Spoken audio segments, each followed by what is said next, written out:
Mostly cloudy Friday, turning colder in the afternoon. Friday's high 44. Partly cloudy Friday night, the low 24. Saturday mostly sunny, a high 39. Mostly cloudy Sunday with a high of 47. Monday will be mild with periods of rain and a high of 43. For weather anytime, download the AccuWeather app. I'm Drew Shannon for News Talk 1480 WHBC. At Aaron's, we love the holiday spirit. Hats, polos, and more here today. Aries Sportswear.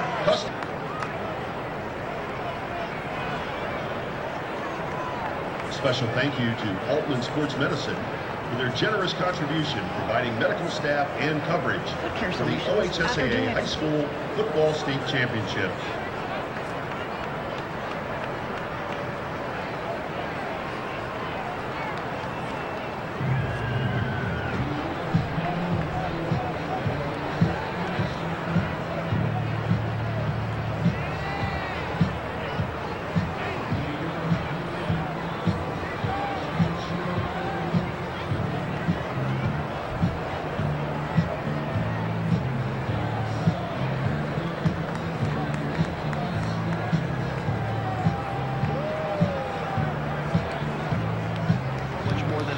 That's because our clients tell us all the time.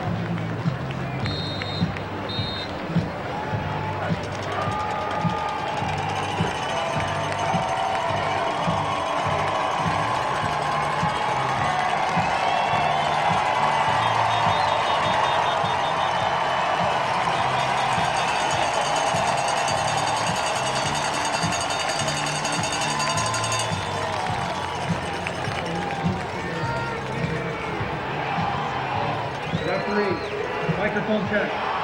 Microphone check.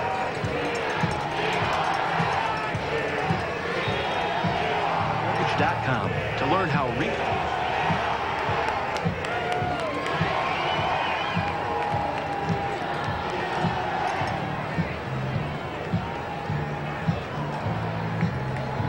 you're diagnosed with metastatic breast cancer.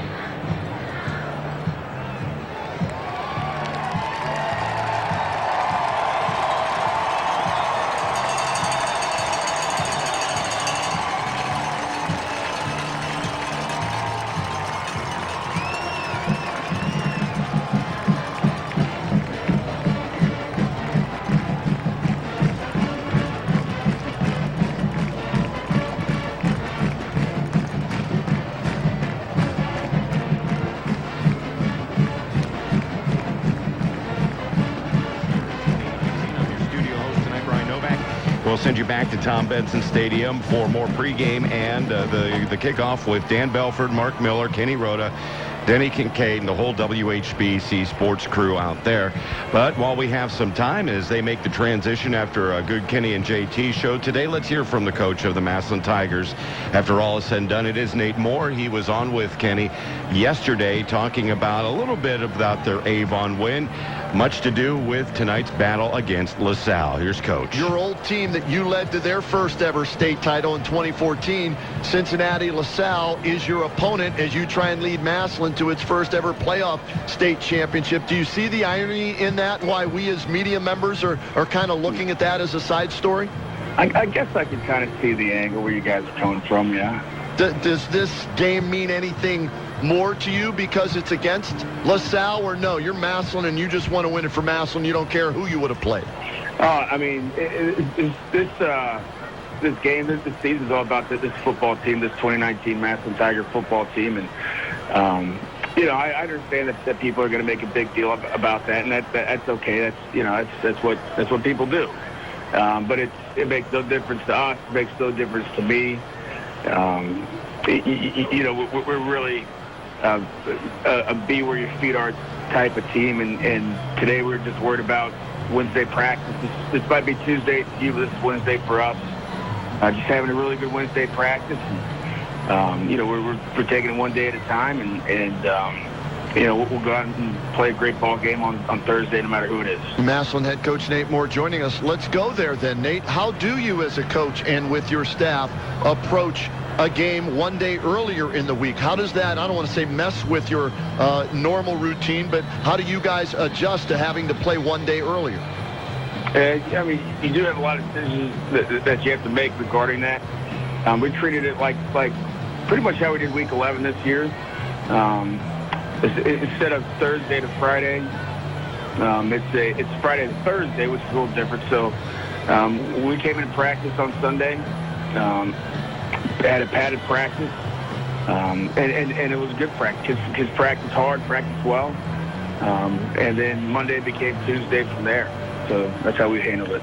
All right, your players that returned for this year's team got to play in this game last year. What are you hoping that those returning players learned from last year's game that will help them in this year's game? I mean, I think the benefit of that is just the experience of going through that and feeling the emotions and just going through that process. And, anytime you do something for the second time or third time or fourth time, it gets easier. That's just how things work, with whatever you're doing. And so they're not going to be wondering, what it's going to be like, what it's going to feel like, what's the, what are the emotions going to be like. They already know how that's going to go. So it just takes away some unknowns, I think, which is, I don't know that's everything, but it's a benefit.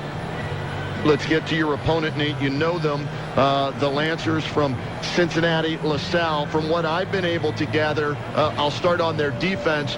They're stacked in the back end of that defense, their secondary. How good is it where they have, I think, 3 Division I kids that are on the back end of that defense? Yeah, they're excellent on the back end. Not just 3 Division I kids, 3 Power 5 guys.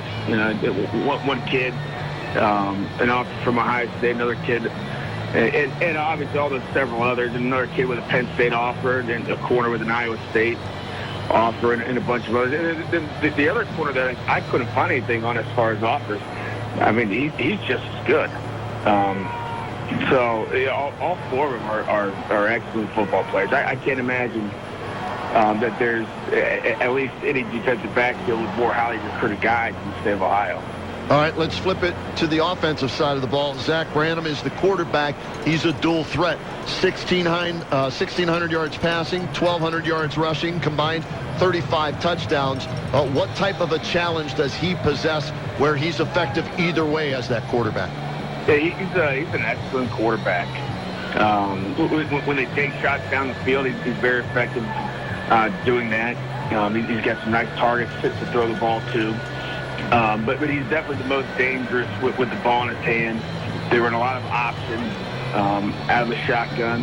They also do some the call quarterback run stuff and all those things. You're evening numbers with the defense and that causes issues. So they have a very, very explosive offense, and you added 2 running backs that are both Power 5 kids. And you've got an excellent offense that's very explosive, scores a lot of points. All right, so in watching you guys, a lot of your wins, to me at least, have been up front. You've controlled both lines of scrimmage. How do they stack up against you guys compared to other teams you've played when it comes to the O-line and the D-line with them? Along with the Pro Football Hall of Fame. I think both groups are good groups. There's not the highly recruited guys that they have on the back end. Right. But they're solid groups, good size. Kids play well together. All those things. So, I mean, that presents a challenge for us as well, and it's a good linebacker core.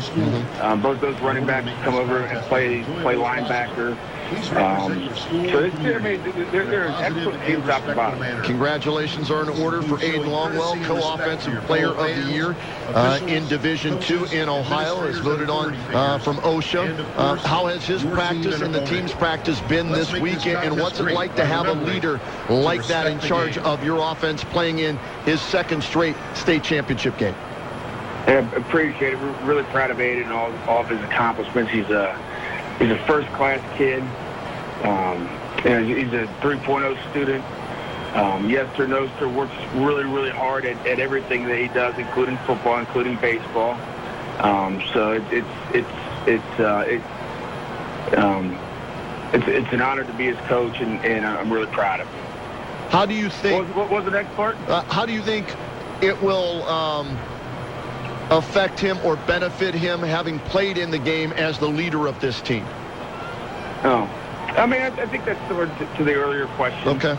I think, maybe to your point, at the quarterback position, is that experience even more valuable? Probably. Right. So many have tried, Nate, with a lot of talent and failed. What would it mean to Nate Moore to be the first coach, the first head coach at legendary Massillon High School to win a state championship in the playoff era? After that Thursday night. And we hope we can. Coach Nate Moore leading his Tigers into battle in the Division II state championship versus the LaSalle Lancers of Cincinnati. Coming up in a few minutes, we'll send you back to Tom Benson Stadium for more pregame activities with Dan, Mark, Kenny, and the crew. Kickoff a little bit after 7 o'clock here on your sports leader, 1480 WHBC Sports, celebrating 75 years of high school football. Enjoy an evening of fun for the whole family at Light Up Ladies and Downtown gentlemen, the on officials for tonight's game have been selected and assigned according to the OHSAA Board of Directors adopted procedures, which includes the involvement of coaches and athletic administrators from our member schools. Tonight's officials: the referee is Justin Bradford. The umpire is William Smith. The head linesman is Jason Edler. The line judge is Paul Maragos. The back judge, Kerry Allion. And the center judge is Dalen Myrix.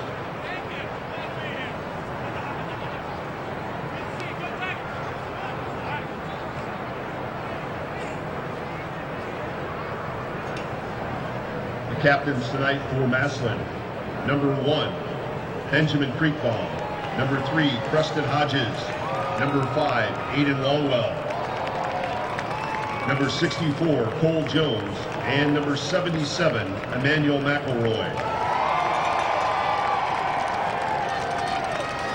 For Cincinnati LaSalle, number 8, Luke Thiemann; number 18, Cole Hildebrand; number 19, Jake Siebert; number 24, Cam Porter; number 61, Dylan Eddings.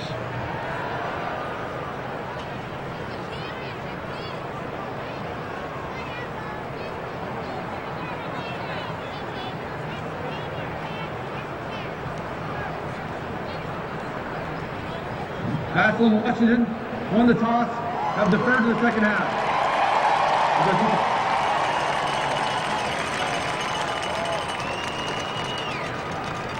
LaSalle will receive at this end of the field.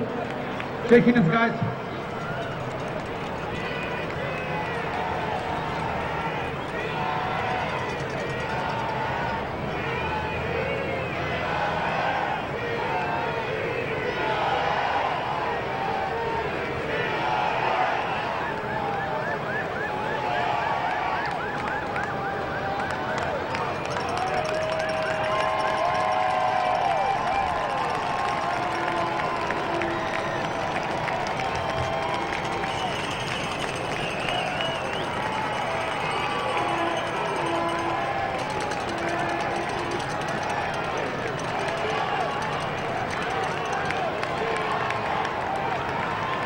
Their forecast: overnight considerable cloudiness with a low of 33. Mostly cloudy Friday, turning colder in the afternoon. Friday's high 44. Partly cloudy Friday night, the low 24. Saturday mostly sunny, a high 39. Mostly cloudy Sunday with a high of 47. Monday will be mild with periods of rain and a high of 43. For weather anytime, download the AccuWeather app. I'm Drew Shannon for News Talk 1480 WHBC.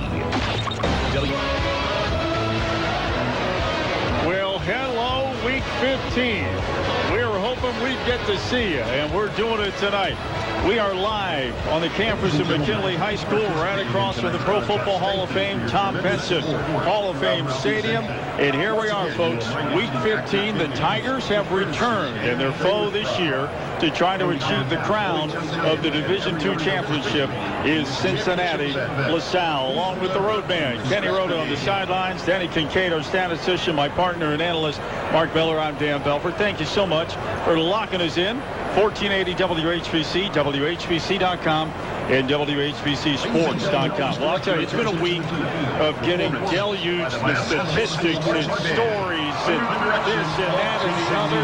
The greatest thing is, in a few minutes, we're going to kick this off. We're going to kick all that to the wayside. But you've digested a lot of this week, Mark. Here's the MCTV keys to the game, Mark Miller. Well, for Massillon, I got a couple of offensive keys and one defense. Offensively, they got to run the football, right? Their offensive line has a 77-pound per man advantage over the defensive line of LaSalle. Goodness. That's huge. They got to get a push. Pfeiffer, Keys, got to get lots of carries, got to have lots of yards. Secondly, be efficient with the pass. They have 3 Division I offered defensive backs from LaSalle. They can cover. The pass game the last 2 weeks has been a little less than normal for Massillon. They haven't needed it as much. They have to be efficient. They don't have to throw for 300 yards, but they have to be efficient with what they do.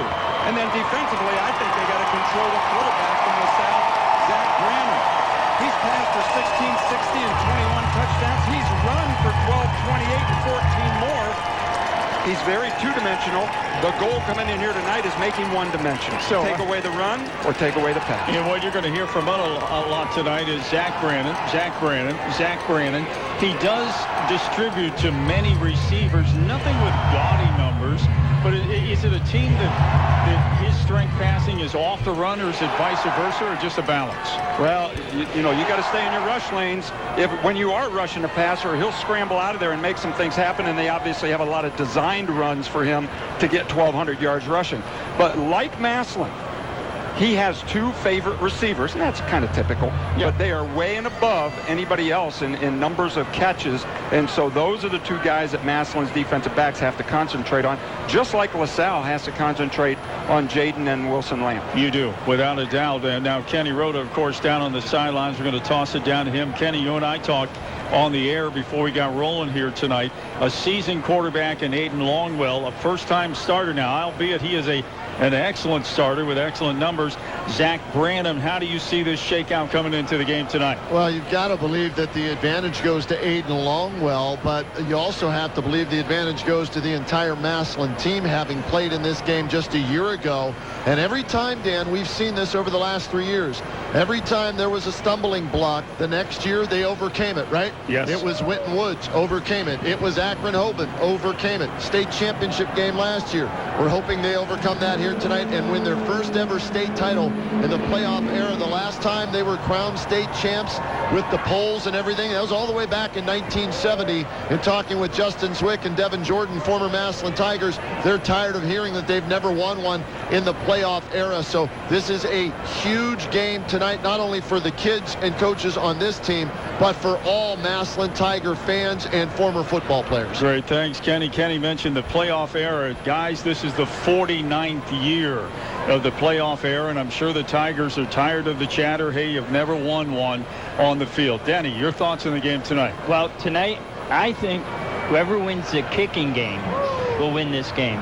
Both teams are very, very good in the kicking category. Both kickers can put it in the end zone. Both can make field goals. And punting is flipping the field.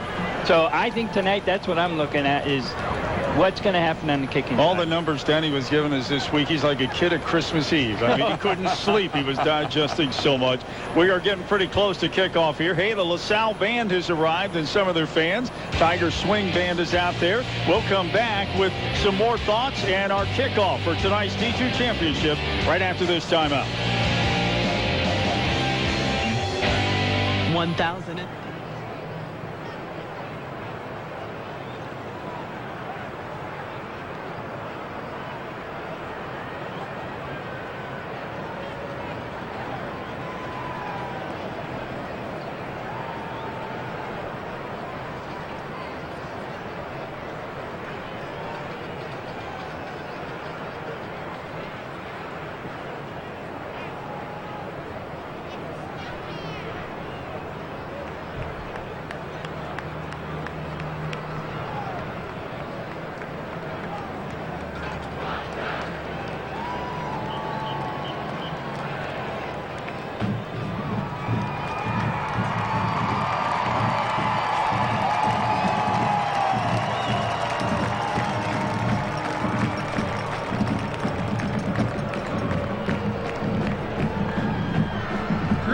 Presenting the 2019 edition of the Massillon Tigers Swing Band.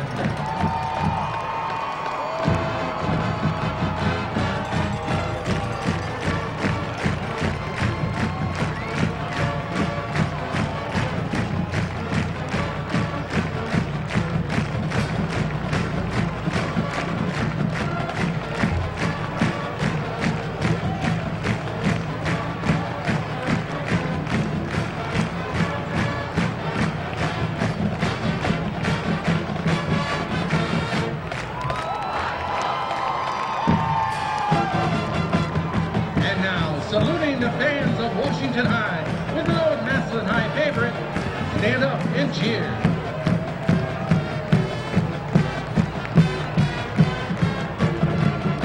What's in your wallet? Comes to play.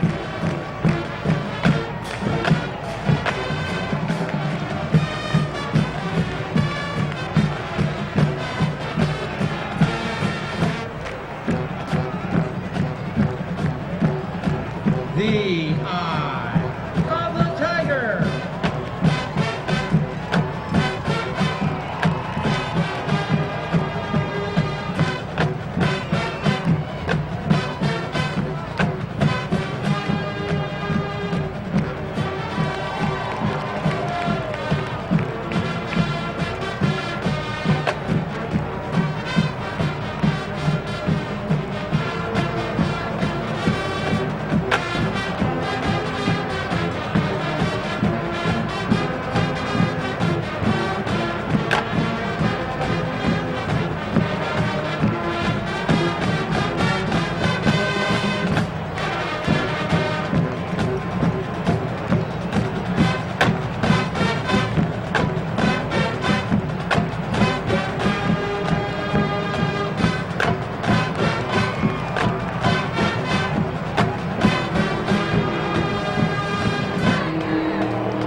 And through the long, long years to come, wherever we may be, with Mr. Jim Umperdorfer directing, please stand for the playing of the Massillon Washington High School alma mater.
whether it's delivery of your favorite.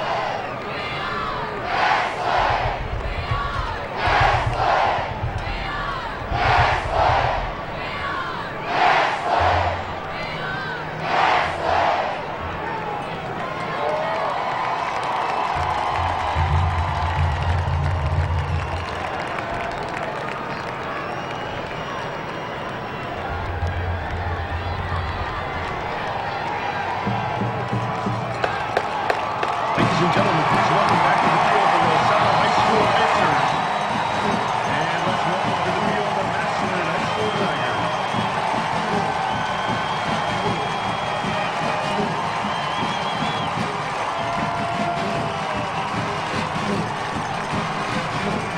In the Lights, AAHammersmith.com.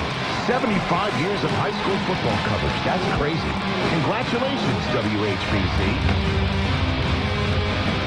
Well, we appreciate that, Mr. Rich Eisen. Every day, noon to 3 on the one, the only, 1480 WHBC. Guys have put a Facebook post out today, and I think it's worth mentioning again. Since these playoffs started in 1971, there was one radio station in Stark County that has been there every year, broadcasting and providing broadcasting coverage of these games. Here we are in the booth together. Kenny down the sidelines, 1480. WHBC, something to hang our hat on. We're part of history. Aren't we, though? On our 75th year, we can't ask for a better way for it to culminate than to be here on a Thursday night and see the Tigers, who showed themselves what they're capable of last year in the loss to Hoban with the second half comeback.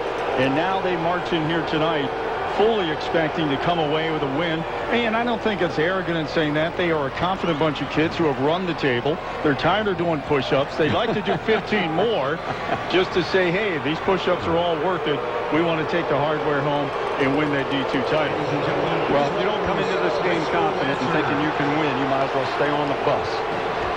Into the bus. We're not sure that all the LaSalle fans are here, but we are sure the Massillon fans are here. And you know what? A lot has been said about the trip that they had to take. Yeah. It's a home field advantage. You know what maybe they and other people in the state fail to recognize is this game could be played at LaSalle, and this number of Massillon fans would be there. This game could be played on the moon, and they'd find a way to get there. That is Massillon football, and they're here in force, not because they're down the road, but because they go everywhere. They're probably major hotel chains looking into those moon hotel properties if they can, just in case. We heard that Massillon had garnered up 13,000 tickets, I believe. And I believe they actually all showed up. I believe so, too. Now, we are starting to see it fill up on the far side. We asked you at home, ladies and gentlemen, please stand with us for our national anthem.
Outstanding job by the young men and women of the Massillon Tigers swing band. That means we are just that much closer to teeing up. Point toss, gentlemen. What do we have there?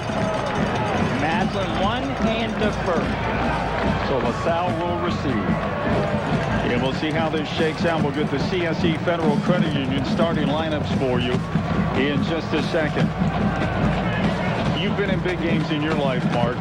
These young men coming in here tonight. Yeah, they've been here before, a lot of these kids, but does it take that first series to maybe to get those jitters out if there are jitters? You've made it to 14 weeks, but this game is a little more relevant in the whole scope of things and the magnitude of this game. Well, I think you bring up a great point. Yeah, a lot of times it does. You know, you go out there and you get hit, then you get into the flow of the game. You forget about the pageantry. You forget about what's at stake. You just play football, and that is a key to get off to a good start.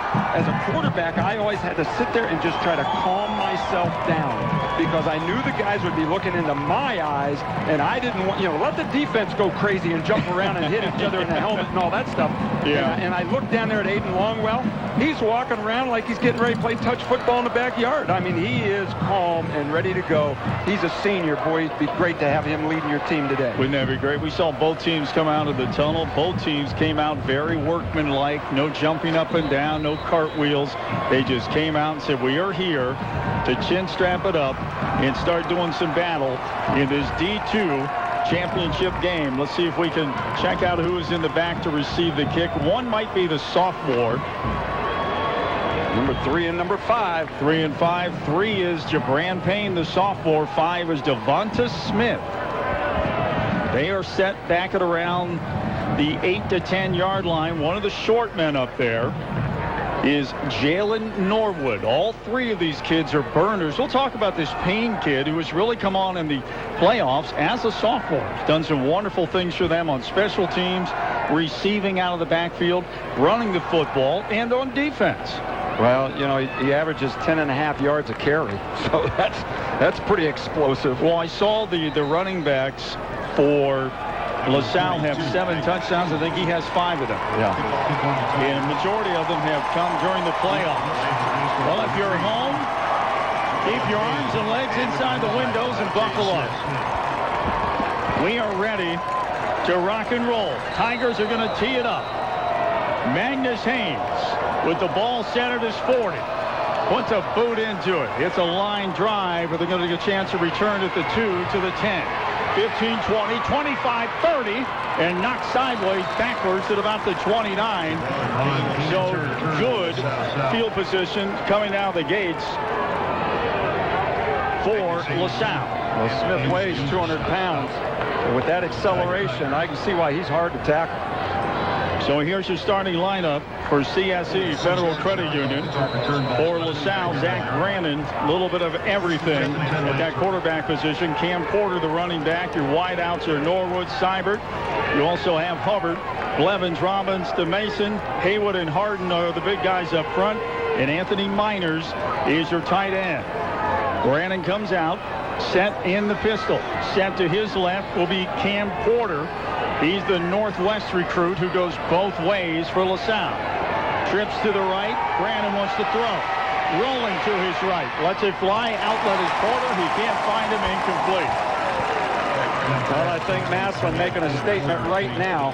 They brought some pressure. They brought Woolard, their leading sack guy, off the backside, and they pressured Branham to throw it a little bit outside the pocket where he didn't want to.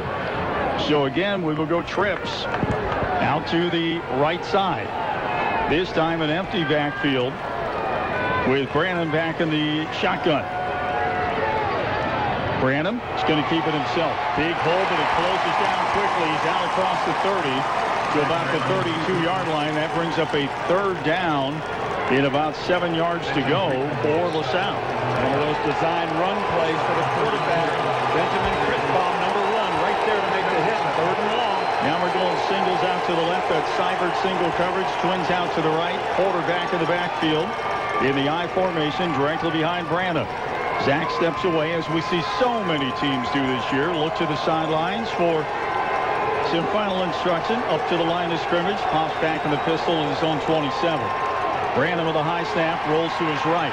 Now he sets. Now he throws. Getting it deep. Man behind the coverage. In and out of his hands. A lot of banging going on back there, but in and out of the hands of Jalen Norwood. 3 Massillon defenders there. They were not beat, not fooled at all. Great coverage. And you question throwing into triple coverage. Yeah, I think they took their best guy and they sent him on a post route, and they decided we're just going to throw it up and let him be an athlete, but he's throwing against 3 other athletes, Denny. Plus, there were only 2 guys in the pass pattern. Hey, Robbie Pate, yes, sir. Did you notice that cloud of smoke that was above the players on the field? It wasn't smoke. It was baby powder thrown up by the fans from Cincinnati LaSalle that made its way all the way over here. We can smell it in the air. Well, everyone smells clean down there now. I'm sure of that. Page is back to return the punt along with Preston Hodges. They're going to step up on it at the 30 and going down quickly. Thought the ball popped out for a second, but it didn't. Preston Hodges is going to be wrestled to the ground at the 30, 1st and 10 for the Tigers' first possession from right there. Kenny mentioned the baby powder. We had done a Perry Central game one year at Perry in the Central student section, let fly with the baby powder. I looked like I had just tie-dyed everything I was wearing pure white. Hey, Dan, it smells like a changing table down here. Parents know what I'm talking about. I'm sure they do. Like one of those candles at Bed Bath & Beyond or something, huh? All right, here come the Tigers to offense. Aiden is going to hand off, and guess who? Terrence Keys, first carry of the game, first action he has seen in a week or 2. So he got banged up a little against Hoban, did not play last week. So they test the waters. First carry to him. Picks up 1. 2nd and 9 coming up for the Tigers. Zion Pfeiffer now in at running back replacing Keys. With all those great defensive backs we talked about from LaSalle, they played it safe. 2 deep zone, 3 guys up underneath. So they're giving lots of help against those wide receivers from Massillon. Ballard and Wilson Lamp in the twins out to the left. Pedro out to the right, and Aiden Longwell to throw. Aiden looking deep. Got a man wide open.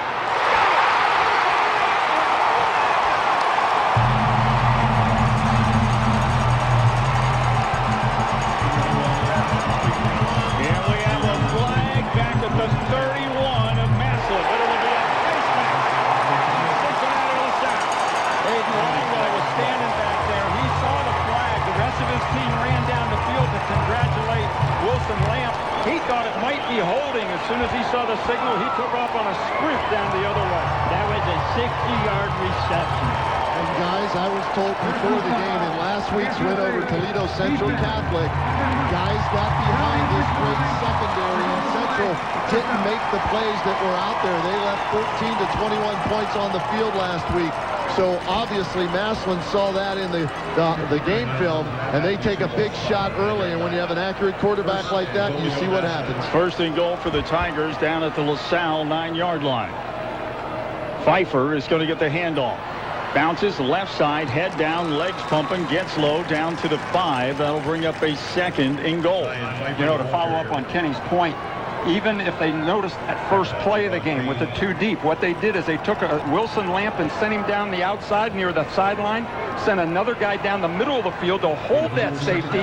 One guy can't guard 2. Aiden Longwell picked the guy that was open.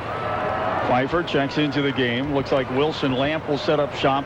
Left side single coverage. Ballard to the right side. To the inside of him in the slot will be Anthony Pedro. And Pfeiffer setting up tight, almost as if he's a tight end. Keys in the backfield. Longwell, handoff, Terrence Keys. Bounces outside, and Terrence Keys breaks a tackle, lunges inside the 5, but he'll be down to the 3, and a 3rd and goal coming up for the Tigers at the 3-yard line. Well, they showed a little speed on defense right there, because typically Keys, when he bounces it to the outside, he can beat people to the pylon. Not the case that time. They outflanked him, turned him back inside for just a yard gain. Keys and Pfeiffer both in the backfield again. Nope, just Pfeiffer this time. Goal line offense for the Tigers. Everything strong to the right. Longwell pitches one. Enzo got his man in and out of the hands. I believe that was Jaden Ballard. And he is a little disappointed in himself on that one. Great play call, had tight coverage. They threw the fade into the corner for him, and he had both hands on it, just could not bring it in. So what looked promising on a deep pass to Wilson Lamp has turned in for a field goal opportunity here for Alex Bauer. Alex 5 for 7 on the year, and the lefty gets ready to put a foot into it. Here comes the snap. The spot is a good one. The kick by Bauer is up. It's on his way, and Massillon's on the board. 8:39 to go in the first quarter. Tigers 3 and LaSalle nothing. Back after the You timeout. need orthopedic care. Choose convenience.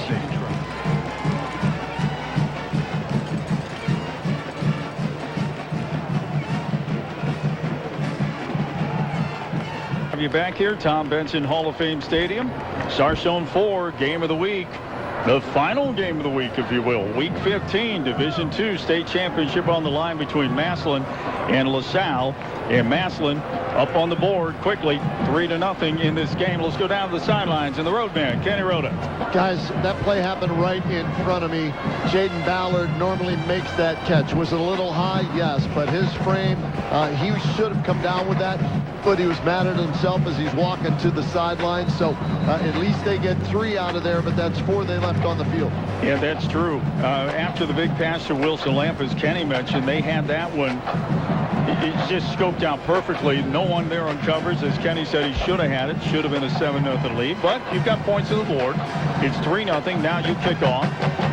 And LaSalle has to see what they can do on defense. Offense. Anytime you can get the lead is good. That's a good stop for LaSalle. After that long pass, you thought, you know, maybe Massillon was just going to punch it in, but not that easy. 3 points is good, though. Jabran Payne back. Devonta Smith. They are deep around the 10 and 12 yard line.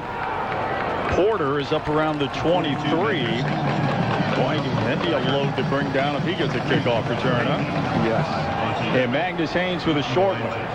And a chance to return for LaSalle. Not much room there as the Tigers defended well on the sidelines. Pulling that in was Jalen Norwood, who just had to step out at about the 23-yard line. LaSalle goes to offense there. Scoring drive brought to you by Sarda. For Massillon, 5 plays, 65 yards. Took them 2 minutes and 10 seconds. A 21-yard field goal by Alex Bauer. Set up by a 60-yard pass reception. Andrew Wilson Lamp from Aiden Longwells. 3-0 Massillon. Guys, real quick, Jabran Payne, I don't know if you can see it from up there. Number 3, the running back and return man. Yes. He's got a cast on his left hand. So it's a pretty big cast, too. So he's playing through it, but we'll see if that affects how he carries the football at all in this game. I can see it from here. Good point, Kenny. Thank you. He is set to the left of Branham, and he gets the carry, loses his footing. You look at this young man run as he rumbles across the 30 out to the 32. Kenny, he has had some big numbers in the 4 games in the playoffs. He just kind of rocketed into the starting lineup offensively, started doing some good things. Yeah, Northwestern's looking at him and other schools too, so this kid's got a bright future ahead.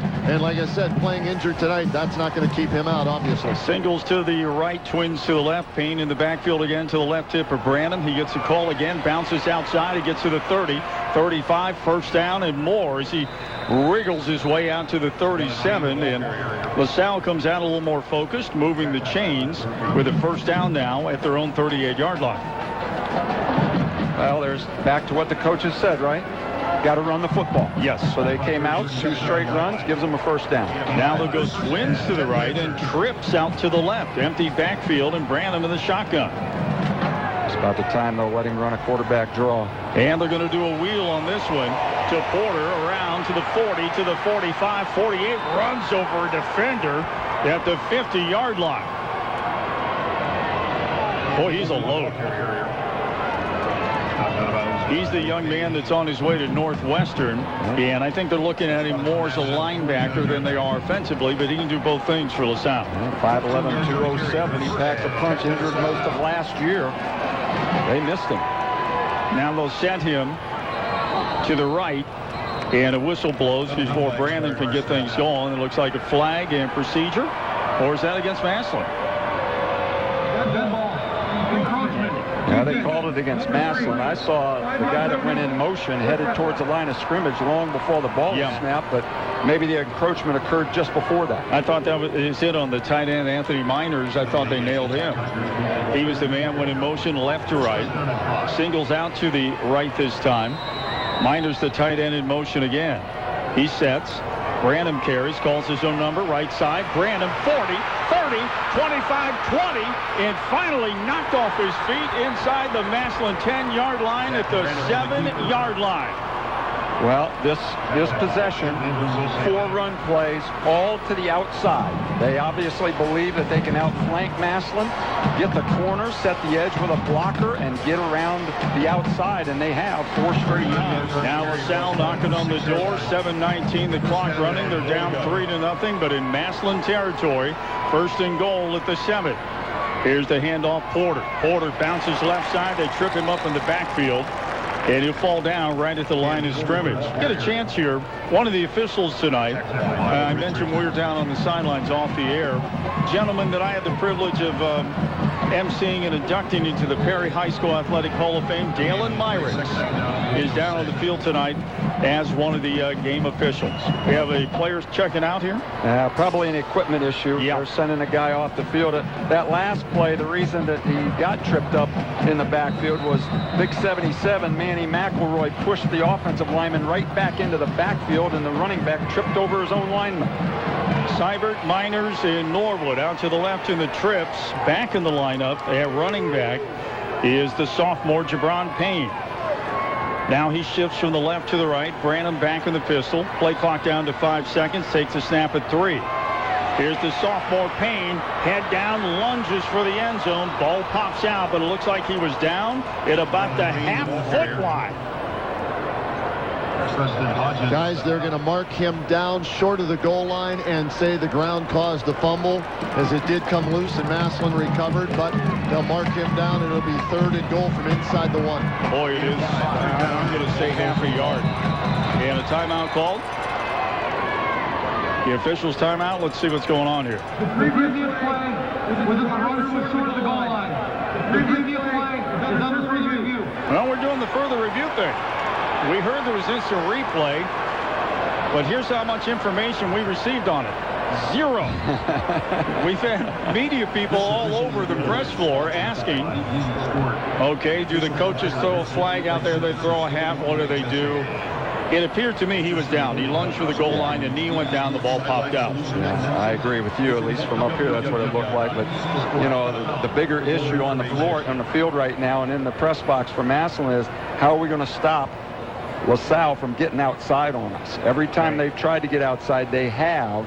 The one play they ran up the middle in this whole series, they got them -1. Yeah. So it's pretty obvious what LaSalle's plan is. Now, the Tigers had some trouble with that for a little bit with the quarterback last week in Avon. Then they made the adjustments, sealed the edges, didn't allow him to bounce out so much, and they took things over in the second half. But we didn't see that from Avon in the first half. Yeah, and it's all about adjustments. You're right. That's what the guys in the press box are relaying to the guys on the field, and they're going to talk to the players. And you know, it is, we've talked about it before. Yeah. It's a chess match. You know, I make a change, you make a change to counter that change. I stink at chess, too. I would be no good at this. Well, go ahead. Here's my question. The ball is about 2 inches away from the goal line. Why would you challenge it right now when you've been moving? It's not challenged, Denny. No. It's an automatic review. Oh, okay. So there's no challenge here. It's an automatic review. That's why they're going to that here. All right. Well, good. And one other thing, guys. Yeah. The corners over reacting, over pursuing. Okay, that's what you're seeing as to what. Runner was not down before crossing the goal line. Well, goodness.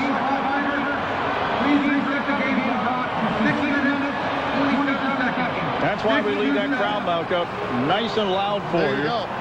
I'll tell you. But so, Kenny, throughout the game, it's the official's choice for the game review. I believe so. I believe so on scores only. I believe that's what it'll be. But again, over pursuit by the corners so far by this Massillon defense, not staying at home. Mark, you know that term from football, and that's what's given up these big yards so far. Yep. All righty, so it's a touchdown for LaSalle. Seibert in for the extra point.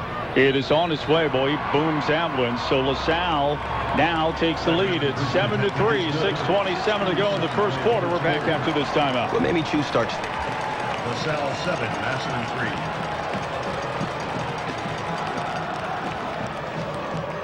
The one, the only 1480 WHBC Sarshone 4 game of the week. After the kickoff, we want to pop down to the road man again. We got some clarification on the touchdown and the replay and the whole bit. And Kenny had it relayed to him. He'll relay it to you via HBC. Here we go. They're going to nub this one. It's going to be a short kick. Tigers will field it and get nailed on the return right at the 34 down to the sidelines. Kenny Rhoda. And guys, on that replay, again, it's not a challenge by either coach. That's the officials. If they want to take a look at it, they can look at it on replay. They did, and they ruled it a touchdown. So Massillon's first drive ends in 3. LaSalle's second drive ends in 7. So it's a 4-point game right now with Cincy up 7-3. Sounds good. Thank you, Kenny. Start a scoring drive, Mark Miller. For LaSalle, 6 plays, 77 yards, 2 minutes and 10 seconds. Jabron Payne, a 7-yard run. Seibert with a PAT. That was a good answer for LaSalle. Now Tigers back to offense. Handoff will go to Keys on the left side, and Terrence Keys is knocked in the backfield for a 1-yard loss. Good penetration up front. Yeah, Masson would like to get that run game cranked up too. Each of the last 2 series, the first play has been handoff to Keys, then they bring Pfeiffer in on second down. Here we go. So Zion is back in. See where they flip the receivers this time. Ballard will come to the right side. He will set in single coverage. Out to the left, to the outside is Pedro, and the slot to the inside is Wilson Lamp. Lamp goes in motion left to right. Looks like a wheel coming up here for Pfeiffer. Layden's going to have to tuck it and go. The pressure was in the backfield. He had no choice but to just pull it in and get what he could, and getting what he could is back to the original line of scrimmage. Well, they avoided a sack. They had Wilson Lamp and Ballard on the same side working a combination route that you called, and it was well covered that time. It looked like he had an opportunity on that wheel route to Pfeiffer, but boy, the safety Smith stepped up, took it away, and that's when Aiden had to tuck it and go. Now for the Tigers going left side is Luke Murphy in single coverage. We have trips to the right. Sent to the inside is Jaron Hodges. Ballard and Wilson Lamp to the outside. Aiden Longwell on the pistol. Aiden to throw. Looking left, looking middle, looking deep. Wilson Lamp is out there, and it's almost picked off. Andrew Wilson Lamp got a hand on it at about the 17, but almost into the hands of the safety for LaSalle. Yeah, number 5, Devontae Smith back there, and I thought for a minute Wilson Lamp was going to time it and go up in front of him and pick it off, and if he would have kept his feet, he could have run it in. That's one of those deals you get one-on-one. You just trust your athlete receiver and give him a chance for a catch. So Magnus Haynes into punt. 4th and 10 for the Tigers at their own 34. Play clock is down to 13. Magnus will take the snap here in about 11 seconds. Kick on its way. It's a high boomer. And LaSalle will let it roll, and it's going to roll beautifully. Inside the 25, inside the 20, inside the 15 to the 14-yard line. That's where LaSalle will go to offense. That's why you catch punts. Yes, that was the 15-yard rule plus some there. Good punt. That was Jack Roots who went back, and he gave it that look like, should I or shouldn't I? You could see the indecision, and he just backed away. Well, if he's indecisive as a punt returner, the best thing to do is not try it. Yeah, well, that turned out to be a 51-yard punt. Wow. Well, guys, real quick, injury update. Number 10, Anthony Pedro for Massillon, getting his right arm looked at on the sidelines. Could be a lot of the reason we saw Luke Murphy come in the game. Thank you, Kenny. Now empty backfield. Trips out to the right. Twins out to the left. Empty backfield. Back of the gun will go Zach Branham for LaSalle. He'll take the snap at about his own 10. Porter in motion, left to right. Whistle blows. Get a timeout call. That's a Northern Ohio Honda Dealers timeout. We'll be back right after this timeout. Stuck with a Bah Humbug high-interest vehicle.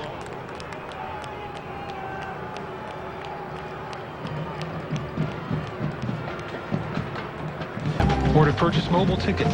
Plus, you can receive updates on schedules, detours, delays, and more by text. All you need to know. All free, all on your phone. Get SARTA's free mobile tools and get ready to go at SARTAonline.com. That's SARTAonline.com.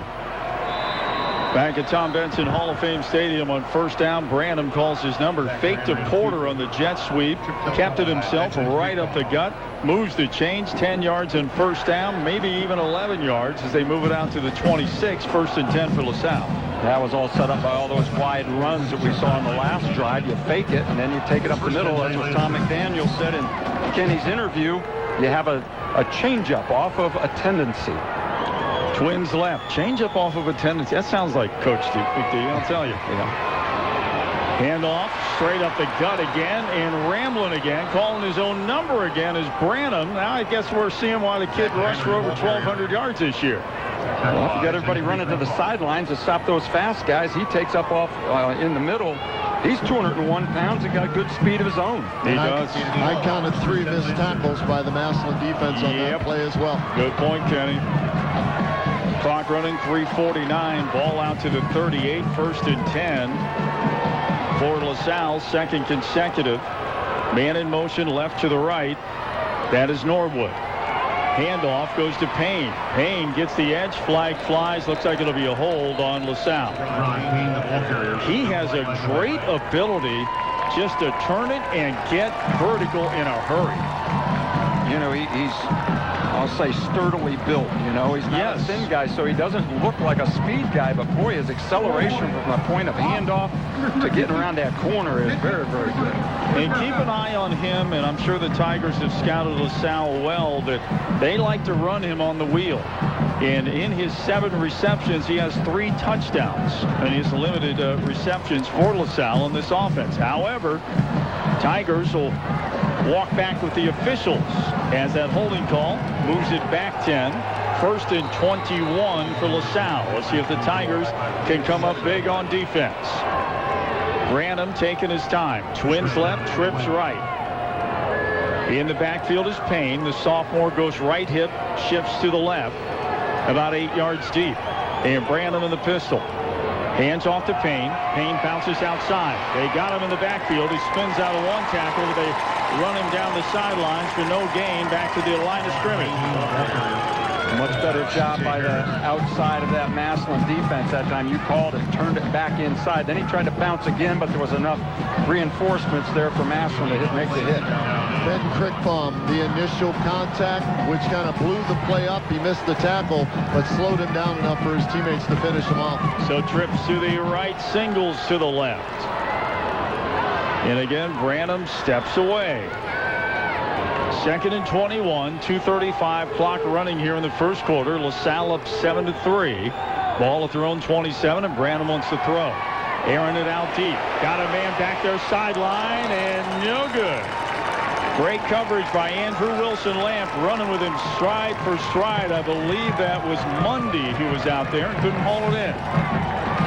So far, the passing game seems to be go long, and we'll try to get it to him. Just a one-man route. He dropped that one through a rainbow, but Wilson Lamp looked like the receiver on that one. Yeah, closer to it. And the last time we saw him break up a pass like that, it thwarted McKinley's comeback effort here on this field. Absolutely. 3rd and 21. Ball at the 27. Tigers looking to put LaSalle back to punt and switch the field here a little bit. Trips now go out to the left and singles to the right, and Branham to throw again. Pressure coming. Rolls right. He's going to chuck it. Now he lets it fly downfield. He's got a man all alone. That is Seibert. And Seibert knocked off his feet at the 40, and that'll move the chains. A big play and a huge first down for LaSalle. Well, it's a good thing Robbie Page was back there, because the guy that was guarding that receiver saw Branham start to scramble and completely left the receiver to go make a tackle. Now the handoff on 1st and 10 to Payne. Payne hit in the backfield and powers his way across the 35 to the 34. Yeah, Ethan Tobin, number 50, hit him right about the line of scrimmage. He ended up getting 8 yards on the thing. Now Payne will check out. Cam Porter is back in. Now Cam will set to the slot on the right side. To the outside will be the receiver, Mundy. And we have trips out to the left. Empty backfield in the gun will be Zach Branham. Backs away. Play clock down to 19. Looks for signals from the sideline. Steps up to the line of scrimmage. Now pops back in the pistol. He'll take the snap at about his own 38, or at the Massillon 38. Here's the handoff from the jet to Porter. Porter to the edge to the 30. 25, 22. Flag flies on the outside. Looks like it got Seibert on a hold call on the outside. And Mark, I'm noticing, we talk about it sometimes in basketball, run the picket fence at them, right? I'm noticing the picket fence blocking scheme by the receivers on these plays. Are you seeing that from up there where they're coming with these jet sweeps and those receivers are just waiting and then they go from one to the next and slide down? They got the angles, don't they? I saw it on that one because it was coming our side. Yeah. And boy, you're right. As soon as a defender would turn, there was a receiver right there in his face. A safety had to come up and make that tackle. Now it's a second down and 11. 41-yard line of Massillon again. Trips to the right. We'll put Twins out to the left. Empty backfield for Zach Branham. Out there is the running back Porter, who they've been putting more in the slot. Seibert to the outside. And you've got Norwood and I believe Hubbard out to the right. Empty backfield. Porter in motion, left to right. Play action to him. Branham calls his own number inside the 40, down to the Massillon 37. Brings up third in about 8 yards to go. Clock running in the first quarter here, down to 44 seconds. LaSalle on top, 7-3. Gotta wonder if this is two-down territory, guys. It could well be. We'll find out after the third down. Sarcone 4 game of the week, special edition, Division II championship game between LaSalle and your Massillon Tigers. And the Tiger defense looking to hold here on 3rd and 8. Branham to throw. Branham sideline, pattern almost picked off. He sailed it high over the head of the Massillon defender. That was Caden Wooler, who's just pretty much everywhere on defense. Yes, he is. And if that ball wouldn't have been high and out of bounds, it'd have been intercepted down the sideline, Denny. What do you think? Yeah, absolutely. That was a big hit. So punting team will come on. That means Seibert just stays out in the field. He has the punting chores. Yeah, but you got to believe from what they learned last year, Massillon going to be very careful here on this 4th down punt. Yep. Let's see what they happen. Let's see, dropping back for Massillon will be Robbie Page by himself back at his own 11-yard line. Seibert will take the snap on their side of the field at the 48. Play clock winding down to 10. 15 seconds left here in the first quarter. Official steps in. Play clock's on 0. They let him run out. Back it up 5. Really doesn't bother him at all. Well, that might take away the fake. Well, Massillon just declined it, though. So we're going to walk back the other way, aren't we? There we go. Now we're set. Act like it never happened. 4th and 8. Ball at the 38 of the Tigers. Seibert preparing to kick, waiting for the snap. And it's a good one. And he puts a foot in it. High spiral. Hits at the 10 and scoots out of bounds at the 1-yard line. Goodness. There's a reason he's going to Ohio State, guys. Yeah, he's pretty good. AOH. IO. Thank you, brother. So he's going to Ohio State to punt? He's going there as a kicker/punter. More as a kicker, though, from what I've been told. But if he keeps doing that, they may fill 2 spots with one player and have another scholarship to give up. How about you know, the current Ohio State punter, who's one of the best in the country, is also a LaSalle grad. Oh, Chrisman. Okay. Yeah, All right. Drew Chrisman. So here come the Tigers with 7 seconds left here in the first quarter. But more importantly, they're running the offense from their own end zone. The snap will be just inside the 1 for a 1st and 10. Here's the shift to the left side. Longwell in the pistol. And the handoff to Pfeiffer. Pfeiffer rumbling across the 10 out to the 12-yard line. Shouldn't be enough to move the chains in a 1st down with 2 seconds remaining in the first. Boy, that's just, we need 10 yards. We need breathing room. Here we come. And the quarter is over. We have 1 in the books. This Division II state championship game between the Tigers and LaSalle. 7-3. LaSalle, and we're back after this timeout. The holidays are officially here, and it's that time of year when everybody... Championship apparel provider of the OHSAA. Championship t-shirt. WHBC, WHBC.com, WHBCSports.com, and our stats from the first quarter. Rushing, Massillon at 15 yards. LaSalle 118. Massillon passing 60. LaSalle 33, so it's 151 to 75, but 60 of Massillon's 75 was on one play. Here come the Tigers to offense. Man in motion is Pfeiffer set to the right side in the tight. Keys gets the carry to the edge. Terrence Keys head down. Ball is out. LaSalle thinks they've got it. And they've got it. A huge turnover for the Massillon Tigers. So we've seen a dropped touchdown pass and a fumble here already in the first half for the Massillon Tigers. One of the things we said, if you're going to beat Massillon, I don't know if anybody out there can do it, but they can beat themselves if they make mistakes. And we're seeing mistakes here in this first half from the Tigers. And this fumble is deep in the area. Now, LaSalle gave up a long pass to Massillon, but put a stop on right about this area. Let's see if the Tigers can do it. Absolutely. 1st and 10, Tiger territory for LaSalle. Will set up shop for the 17-yard line. Porter in the backfield, sent to the right. Branham follows his block right up the middle. Branham still running. Stand him up at about the 12, and he goes down there. Kenny, we had talked off the air. You were checking out Pedro on the sidelines. An update on his injury. Yeah, he got his right elbow arm wrapped.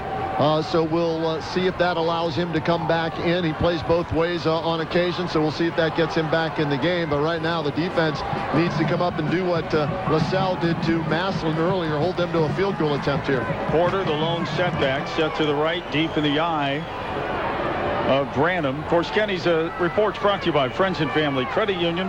It's time to bring a friend into the family. Now Porter will shift from the right to the left. He goes out of the eye and goes parallel to Branham in the backfield. Twins out to the right, singles left. Branham takes a snap. Porter now with a handoff, trying to get outside. He does to the 10. And Porter powers his way down to about the 6-yard line. A 3rd and short yardage. Well, looks like he got it. I thought they were going to spot him back a yard. So now it's 1st and goal at the Tiger 6. Luke Murphy came out of the middle of that field and made that tackle as the wide receiver really had the cornerback tied up. They are good blocking wide receivers for LaSalle. Everybody in tight on this one. Looks like a goal line set coming up for LaSalle. In the Wildcat will be Porter. Cam is going to keep it straight up the gut, head down. Cam Porter, touchdown. Well, now the official point, one official pointing to the half-yard line, the other one signaling touchdown. And it will be a touchdown run. Doesn't appear there'll be a review here. 13 for LaSalle, 3 for the Massillon Tigers. And Siebert will come out to tack on the extra point. What Mike Tyson once say, everybody thinks they have a chance, you know, if in a heavyweight fight until they get punched in the mouth. Well, we're going to find out. This is probably the biggest punch that Massillon has taken this year, and we're going to see how they react here. If this extra point's good, they'll be down 14-3. And as Kenny says that, ball sails high into the night. The net's there to keep it from going into the big Christmas tree in the east end zone. So it is 14 for LaSalle, 3 for Massillon, 10:54 to go here in the first half. We're back after this timeout. Green Lines Transportation is currently looking.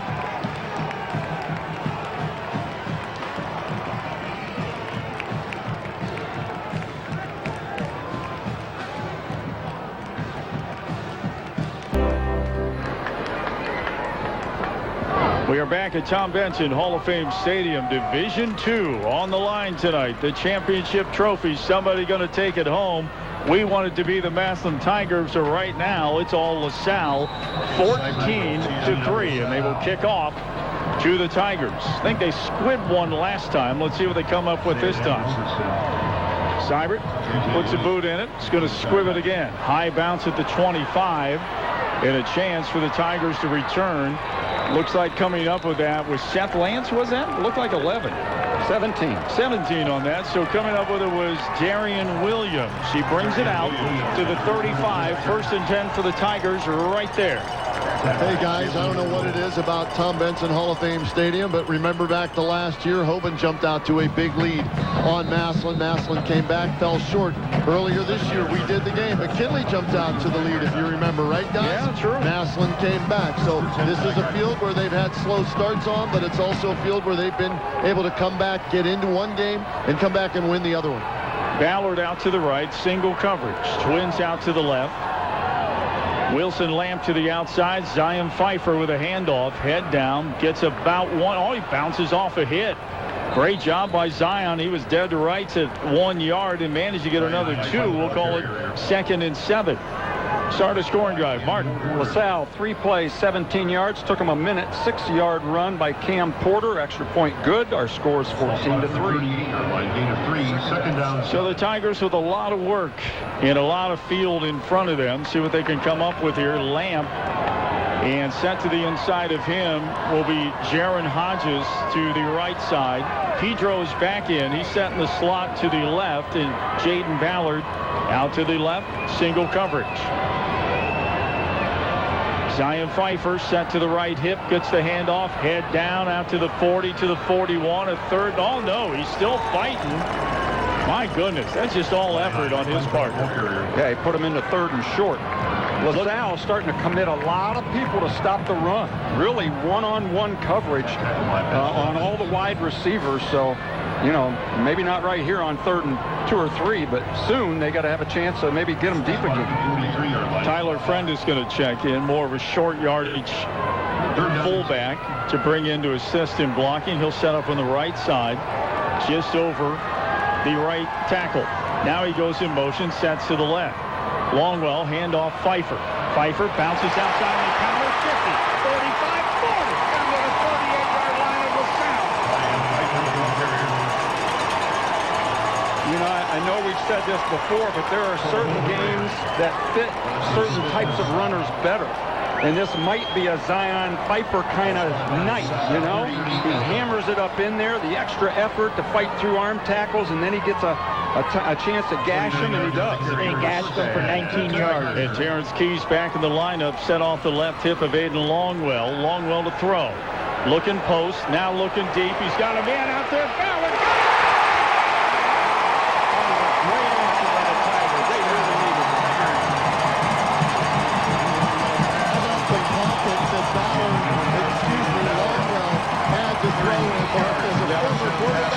When you have that much time and then you've got a receiver on the outside that's going to Ohio State, that's an easy 6, and it was. Well, you know, it hasn't been an easy couple of games for Jaden Ballard against Avon, and the week before against Hoban. What, 1 catch in 2 games? Yep.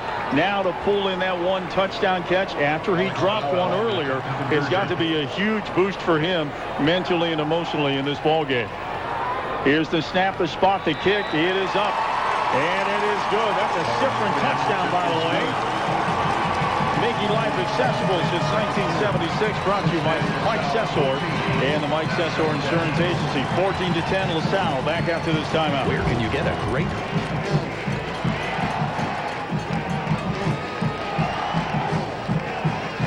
From Ferndale's Water Center. For a limited time, get 5 years, 0% interest, and a free drinking water system. Favorite team. High-efficiency twin softener.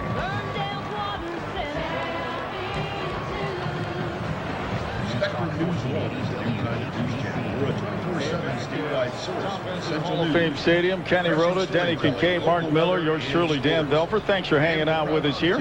Why wouldn't you hang out? It's D2 Championship Football. Sarchome 4 game of the week on 1480 WHBC. Tigers on the board in terms of a touchdown. They trim it 14-10. Start a scoring drive. 4 plays, 65 yards, 2 minutes and 2 seconds. A 38-yard pass from Aiden Longwell to Jaden Ballard.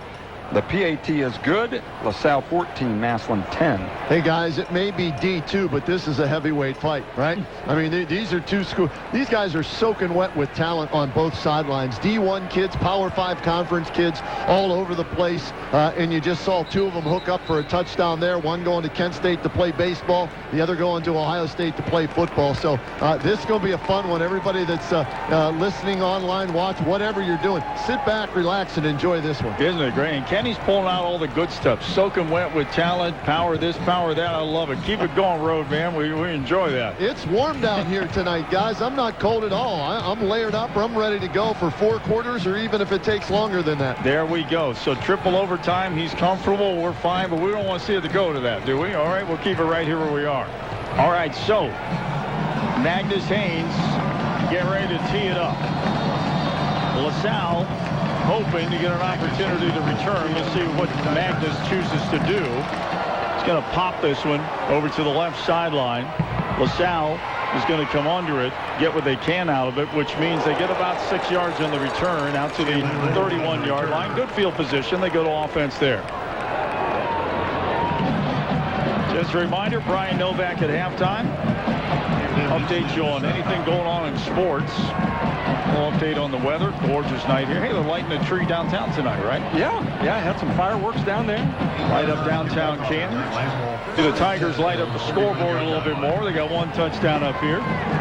Well, the offense responded being down 14-3. Now the defense has to. And I think Kenny said during the timeout, third down. Got to get off the field on third down. One of the few times we've seen LaSalle singles left and right. Porter will be the lead blocker for Branham to the right side. They just trip him up at the line of scrimmage, and he lunges forward for about 3 yards. That'll bring up 2nd and 7 to go for LaSalle. What's LaSalle's nickname?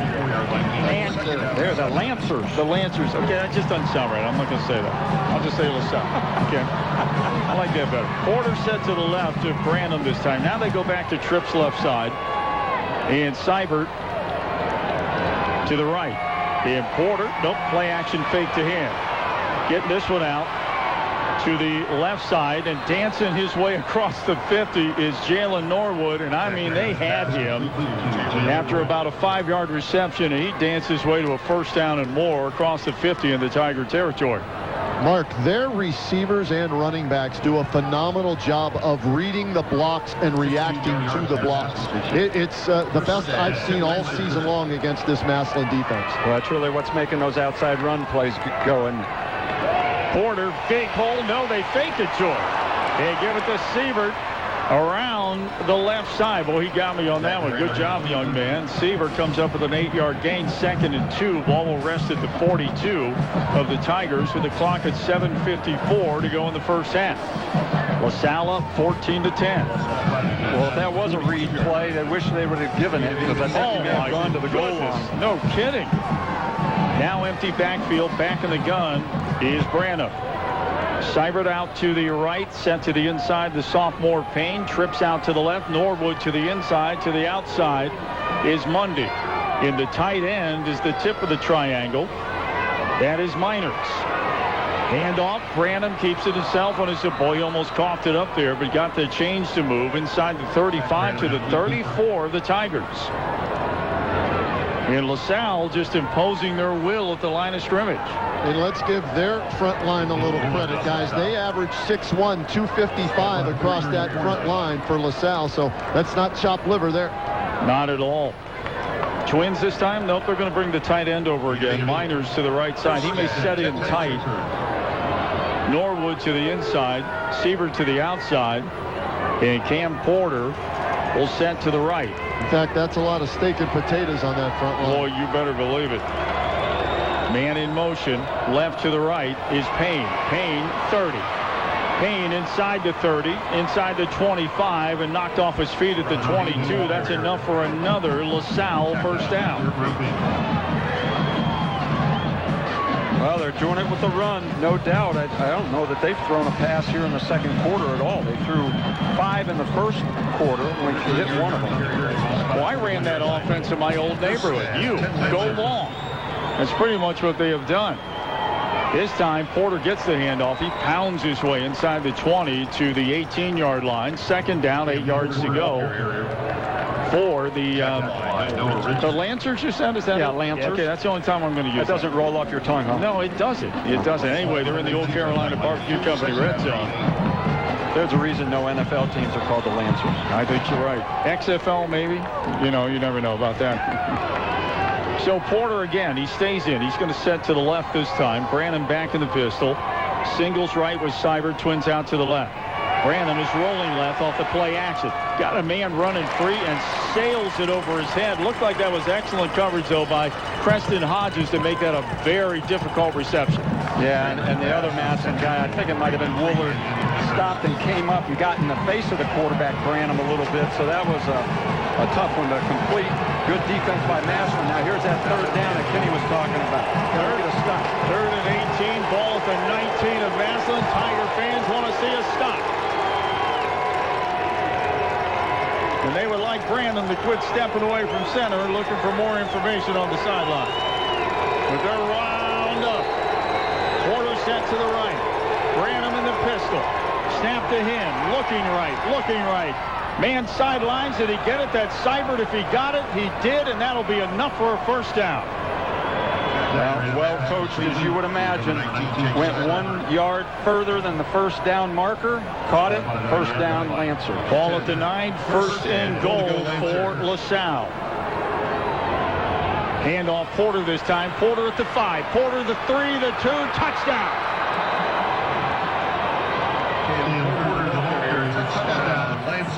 Goodness, that's how you answer the bell. Yeah, and we're seeing a lot of missed tackles by the Tiger defense.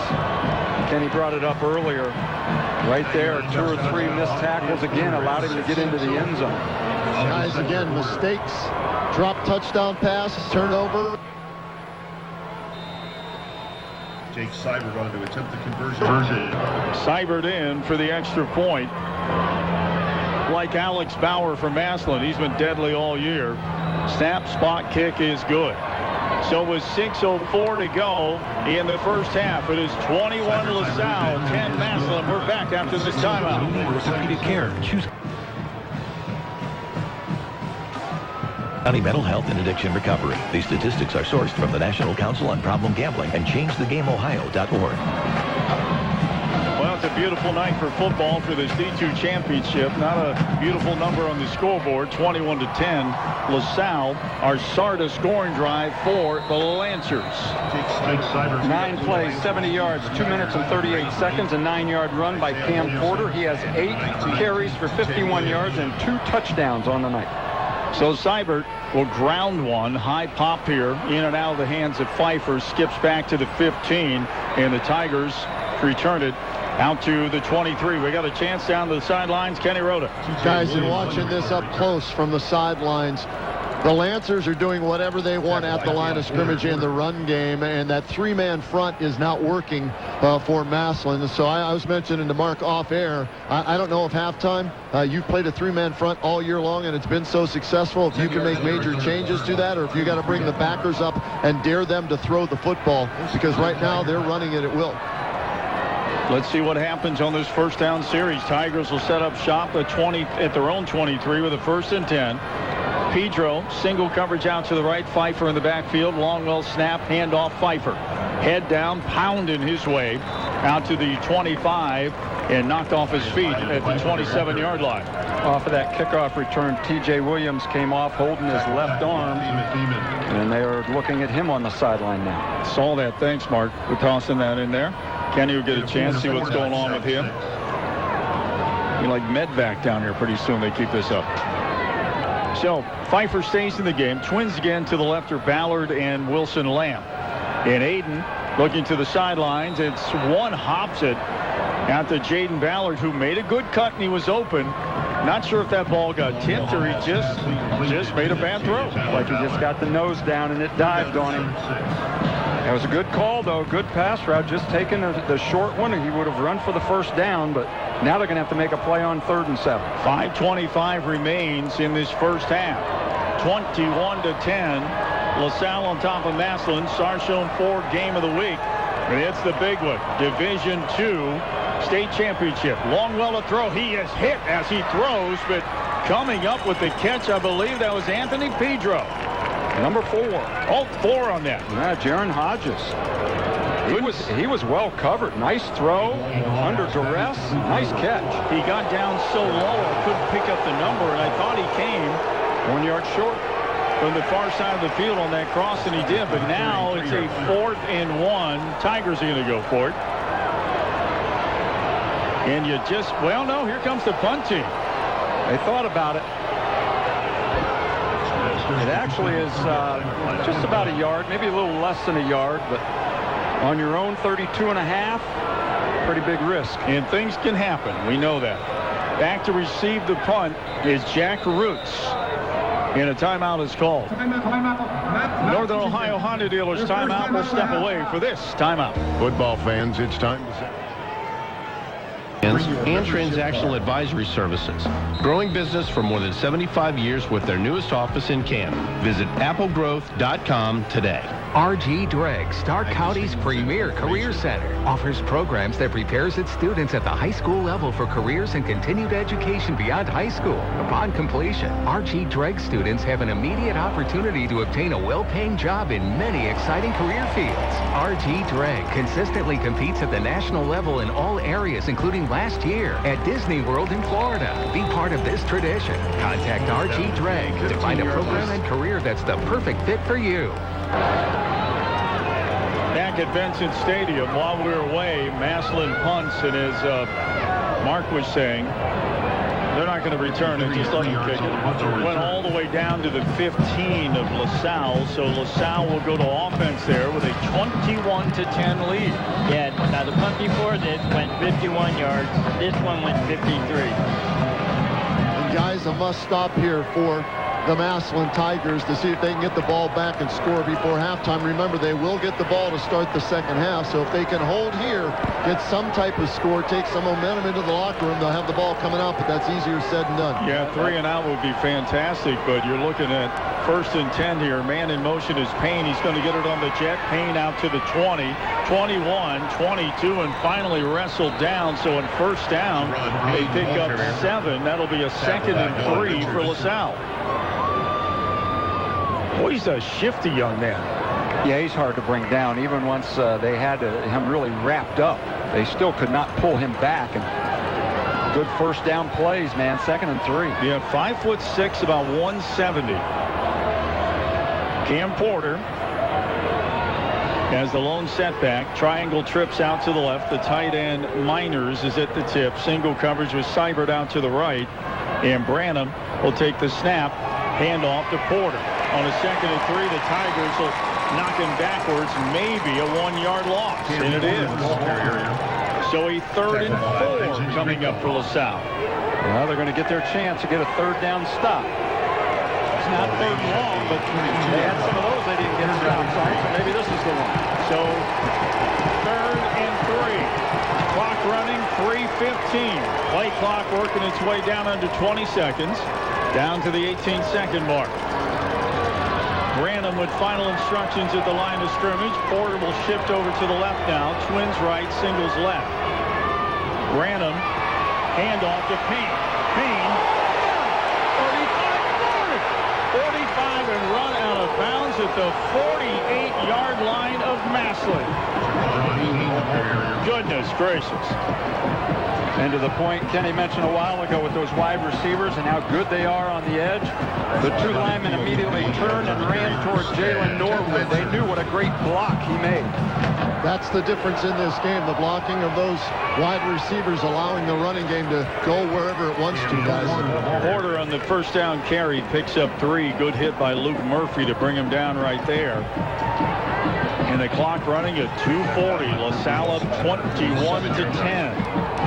Twins left. Seibert single coverage out to the right. Tejon Williams will match up with him. Porter sent to the left. Branham pops back in the pistol. Play clock is down to 17 seconds. He'll take the snap at 14. Ball is on the turf. Tigers are trying to eat him up, and they do it. Wow, that almost became a huge turnover for LaSalle. But how about the athleticism of Branham? He not only grabbed the ball, he picked it up, made 2 misses, and got back to the original line of scrimmage for 3rd and 10. Another chance for the Tiger defense to get off the field on 3rd down. Here we go on a 3rd and 10, as Mark mentioned.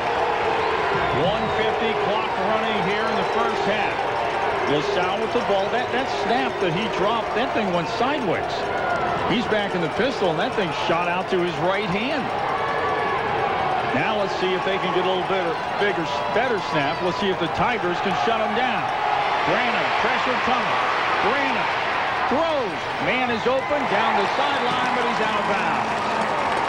He was looking for his wideout, Jalen Norwood, but good coverage by the Tigers to make it a very difficult throw. So they get him on a 3rd and 10, and LaSalle is going to have to punt. And some pressure pressure. Flag was just thrown. It's going to be a sideline warning against Massillon. Their coaches walked out onto the field to congratulate their defense. Anyway, Jaden Woolard was the guy putting pressure on Branham. And, you know, I think he's the only one we've called tonight that's getting into the backfield. No yardage in the set. Here we go. Massillon fans don't like that. We can't run out in the field. Robbie Page back to return the punt. Now they throw Preston Hodges back there. Preston, far side of the field. That's the north end of the stadium. And Robbie Page set to 15-yard line outside the hash mark to the south side of the stadium. Siebert back to punt. Good snap. Kick is a bad one. End over end. Hits at the 30, and they're going to down this at the 31-yard line. That's pretty ugly. Okay, there is a flag down, guys, at about the 45-yard line. Not sure what it is. Let's wait and see. Let's hope from Massillon standpoint, it's a hold on Cincinnati LaSalle. The punter, Siebert, I should say, ran out to Dalen Myrick's, our Perry Township product. Nate Moore's going decline, decline. So whatever it is, he wants the ball instead of the penalty. Well, this is a break for Massillon because they got the ball in decent field position. 1:20 with a couple of timeouts. We know that pass game can eat up a lot in a short amount of time. And, boy, to echo the scenario we drew up a little while ago, score, get to the locker room, get the ball back, and then Massillon would be rolling. But that's a lot to do in a short period of time. So the officials talking things over. See Nate Moore down there saying, hey, I declined it. Holding. Offense, number 1. That penalty is declined. First down, Massillon, Washington. Good job, sir. Now, the reason he declined it is you don't want him to punt it again. Right. You know, you just got a terrible punt. You're not going to better yourselves very much. If your chance he's going to jack one for 50. Yeah, you'd have taken it. Yeah, a 19-yard punt. I decline it every time. So Tigers go to offense here. 1:20 to go in the first half. Longwell back in the pistol. Twins left and right. Stepping away, Keys is in the backfield this time. Ballard and Wilson Lamp to the near sideline. And the snap to Aiden. Steps up, wants to throw, middle of the field, got a man.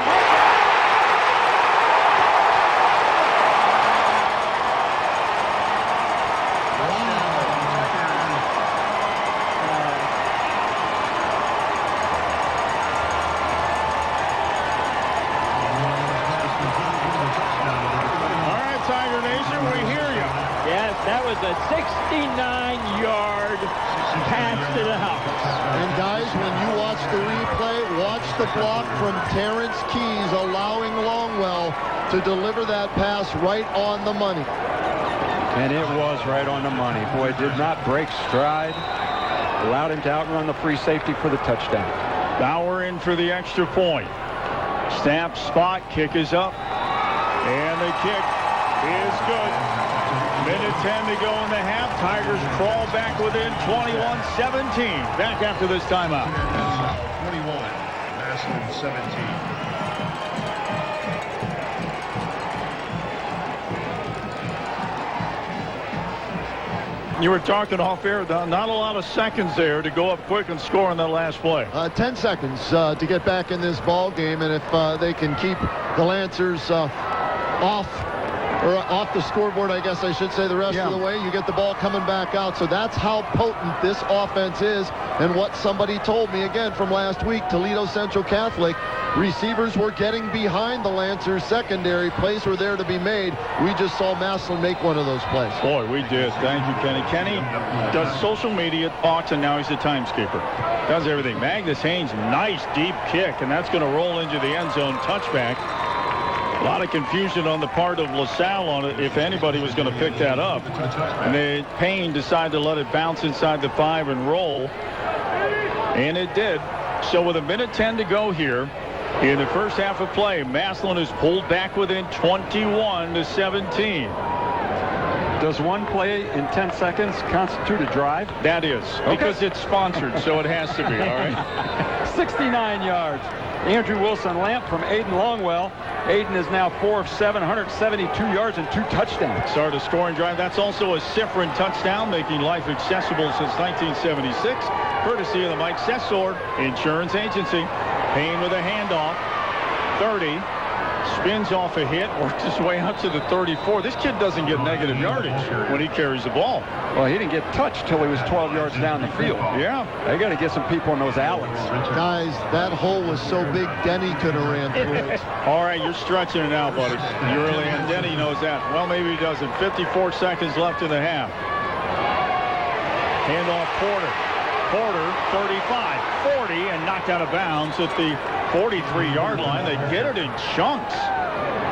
Yeah, and they had that defended well. Had a guy in the backfield. No gain, maybe a loss of a yard or two. Missed tackle. Did that appear that Porter was maybe going to pull up and throw that ball? I don't know if he didn't catch the handoff right away, but it did look like he was starting to put it in his right hand and cock it. Trips to the left for LaSalle. Twins to the right, empty backfield. Branham will be in the gun. Man in motion, right to left is Porter. They put it in his belly. Porter trying to get outside. Preston Hodges got in the backfield and knocked him off his feet. Well, it was Preston that was in the backfield on this side. They flipped the formation because of where they were at on the field, and he made that tackle, big one. So that moves it backwards. Third down now. And 5, ball at the 39 of LaSalle. Keep everything in front of you if you're Massillon. Yeah, back those safeties up. There's only 15 seconds. Branham in the gun, down to 12 seconds. Play clock. He's not even moving. So you're just going with the game clock. There we go. They're going to let it go down. And go into the locker room with the lead. And Tiger Nation on their feet. Loving the effort of their Tigers here in the first half. As they pull back within 21-17. We're going to keep our eye on Kenny Rhoda down on the sidelines. Now, of course, these games are televised across the state of Ohio, and you got to fight your way to the coach after he's done with the TV. All right, Nate, real quick, your thoughts. You fell behind early. You have a big comeback there with the touchdown pass, and you get the ball to start the second half. What adjustments need to be made, though, to be better throughout? We want to come out and play better. Offensively or defensively, are you more concerned with? It doesn't matter. We want to play better. All right, thanks, Nate. Guys, back up to you. Very succinct and to the point.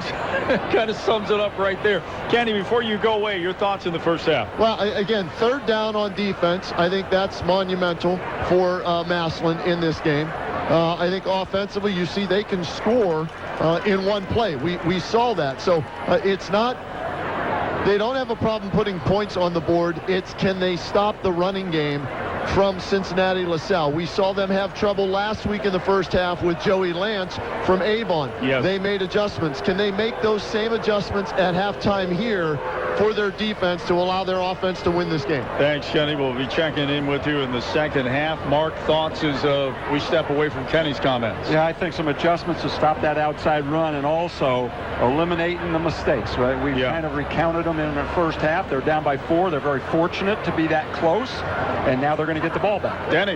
Yeah, you know, I'm going to echo the same thing.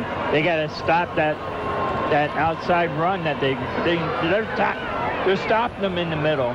But those jet sweep, they got to find a way to stop them. Without a doubt. Thanks, guys, for your comments. Greatly appreciated. Our halftime score, the Sarshone 4 Game of the Week, this Division II championship, 21 for LaSalle and 17 for the Massillon Tigers. Brian Novak standing by. Halftime activities. We'll come back with the stats for the first half and our second half kickoff after this timeout. Field Commanders Francine Crow and Matthew Cato. This year, the Pride of LaSalle has competed several times. They were awarded second place one time and best in class at 2 contests. This was along with multiple caption awards for best guard, best visual, best percussion, and best overall effect. Last month, at the Bands of America Grand National Championships at Lucas Oil Stadium in Indianapolis, the Pride of LaSalle was in the top 15 in the class in their nation. Last summer, the Pride of LaSalle was also honored by being selected as the only band from Ohio and one of only 16 high school bands in the country to perform at the National 4th of July Parade in Washington, D.C.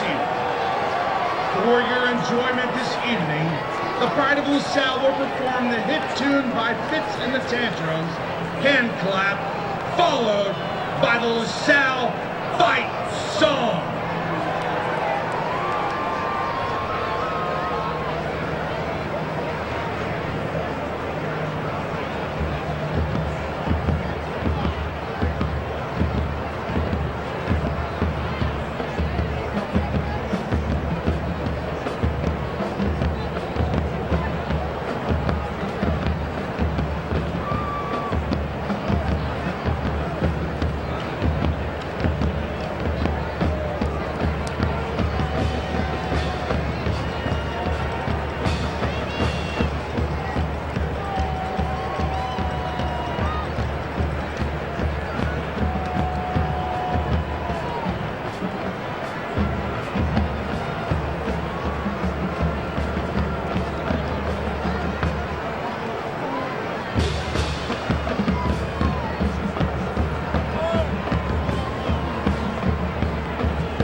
Ladies and gentlemen, your Pride of LaSalle.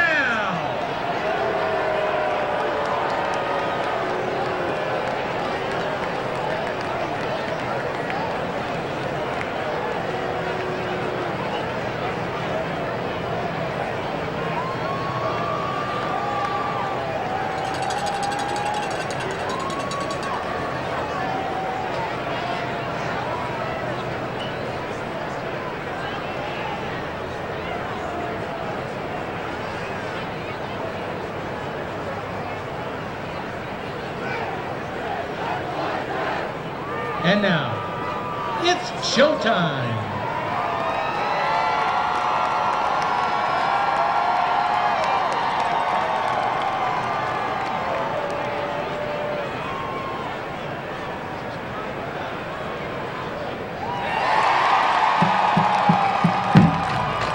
Under the direction of Jason Neal, assisted by Jen Smith-Eisler, Chris Nussbaum, Jim Unfordorfer, James Gates, and Lauren Foster. Led onto the field by drum major Brandon Johnson and Oldie the Tiger, Ben McArthur. This is the 2019 edition of the Massillon Tiger Swing Band. With the Massillon tradition since 1938. Fanfare, Tiger Rag, and Carry On.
The Tiger Swing Band would like to present some of our favorite Frozen songs from this past season.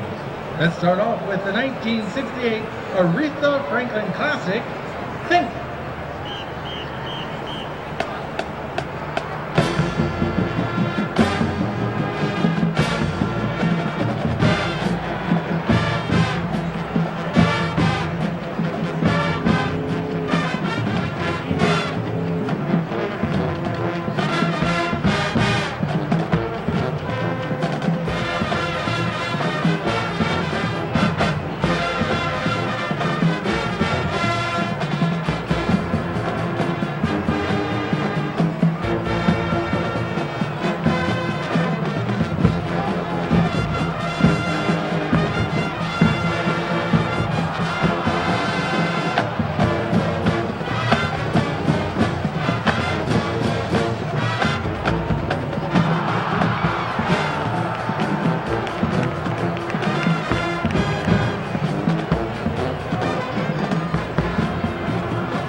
Rocket, Quill, Gamora, Groot, Elsa, Drax, the chick with the antenna.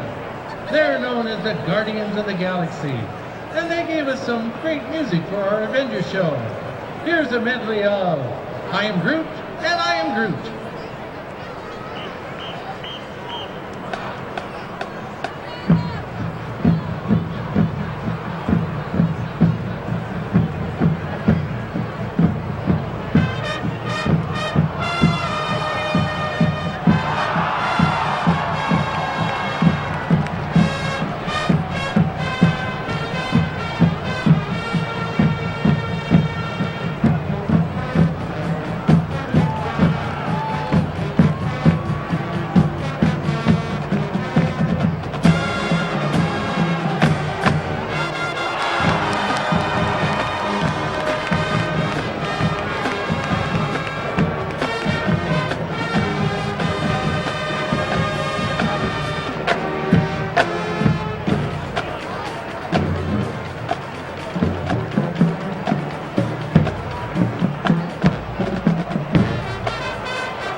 And finally, we got some hot drumming and some cool dancing.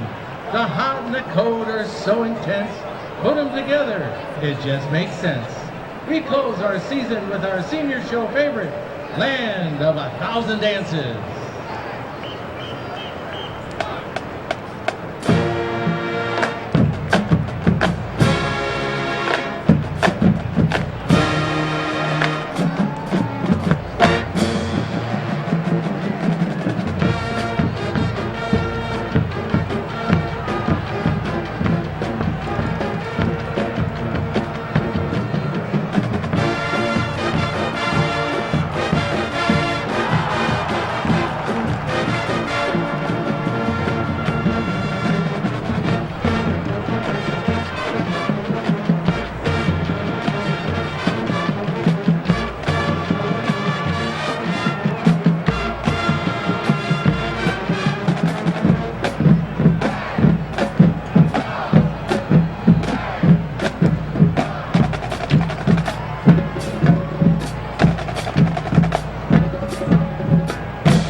Ladies and gentlemen, the completely frozen edition of the Massillon Tigers Swing Band.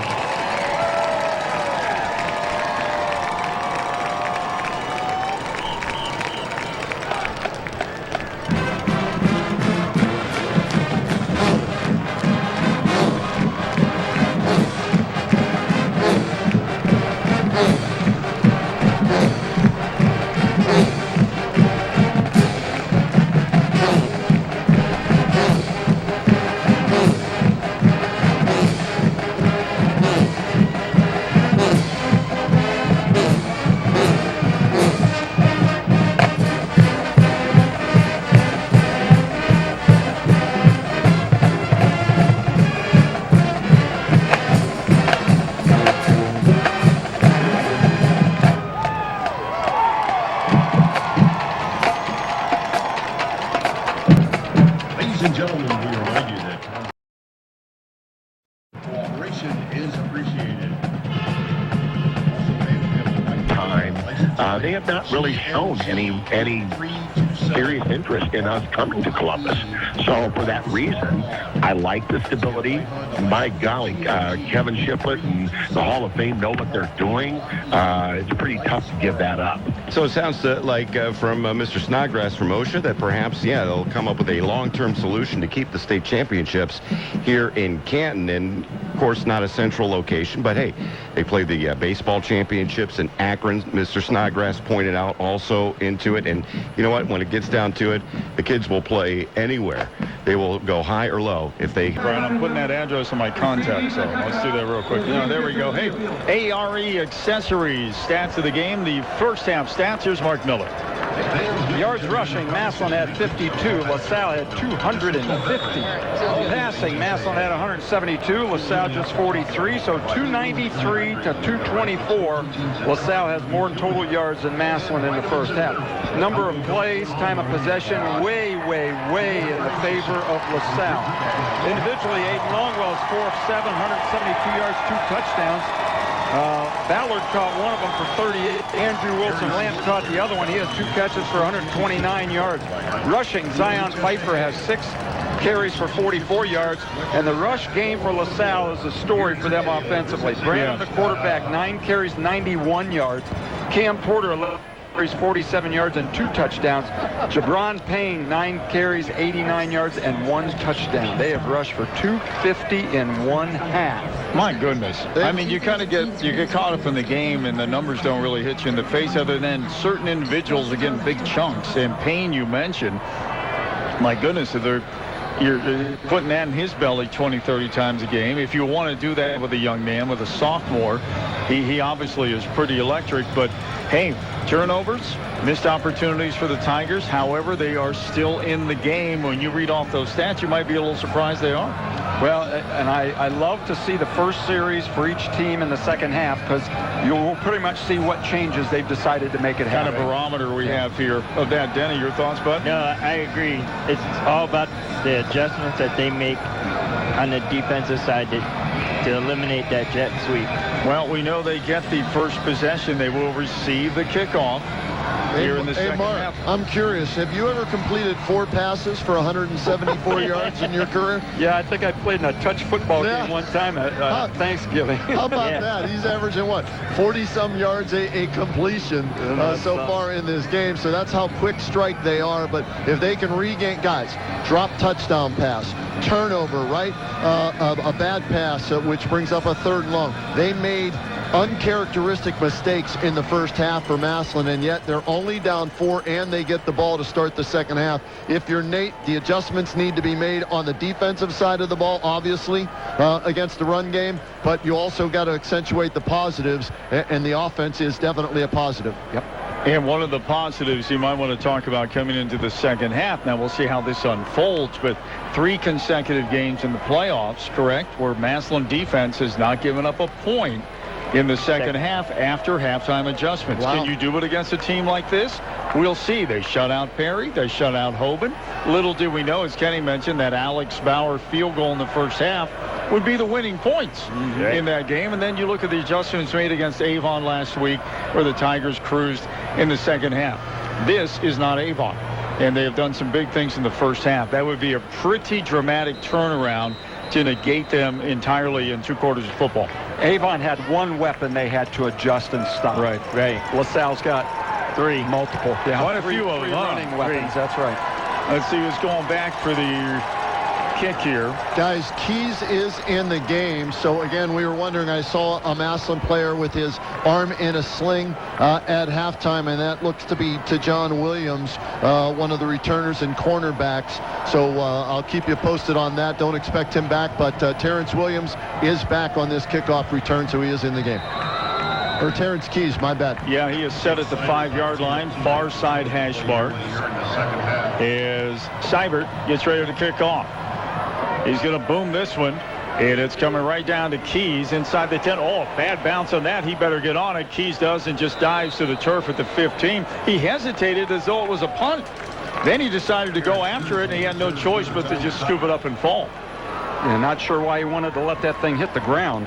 Guys, he misjudged that, I think. He sure did. He didn't see it, did he? He was at least 5 yards away from the football when that hit. He's lucky that he covered that up. It's hard with our perception up here, up high looking down. There's no wind blowing, so it wasn't anything of that nature. He just, as you said, Kenny, fly ball to center field, and he didn't engage it too well. Twins left and right. Tigers come out for their first offensive possession of the second half. Ball at their own 15. Ballard and Wilson Lamb set to the left. Twins out to the right.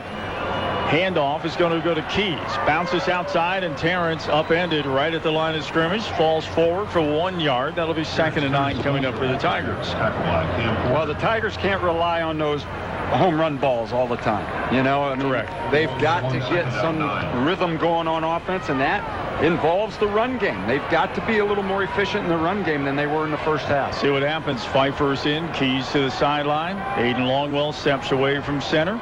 Pedro near side set to the inside.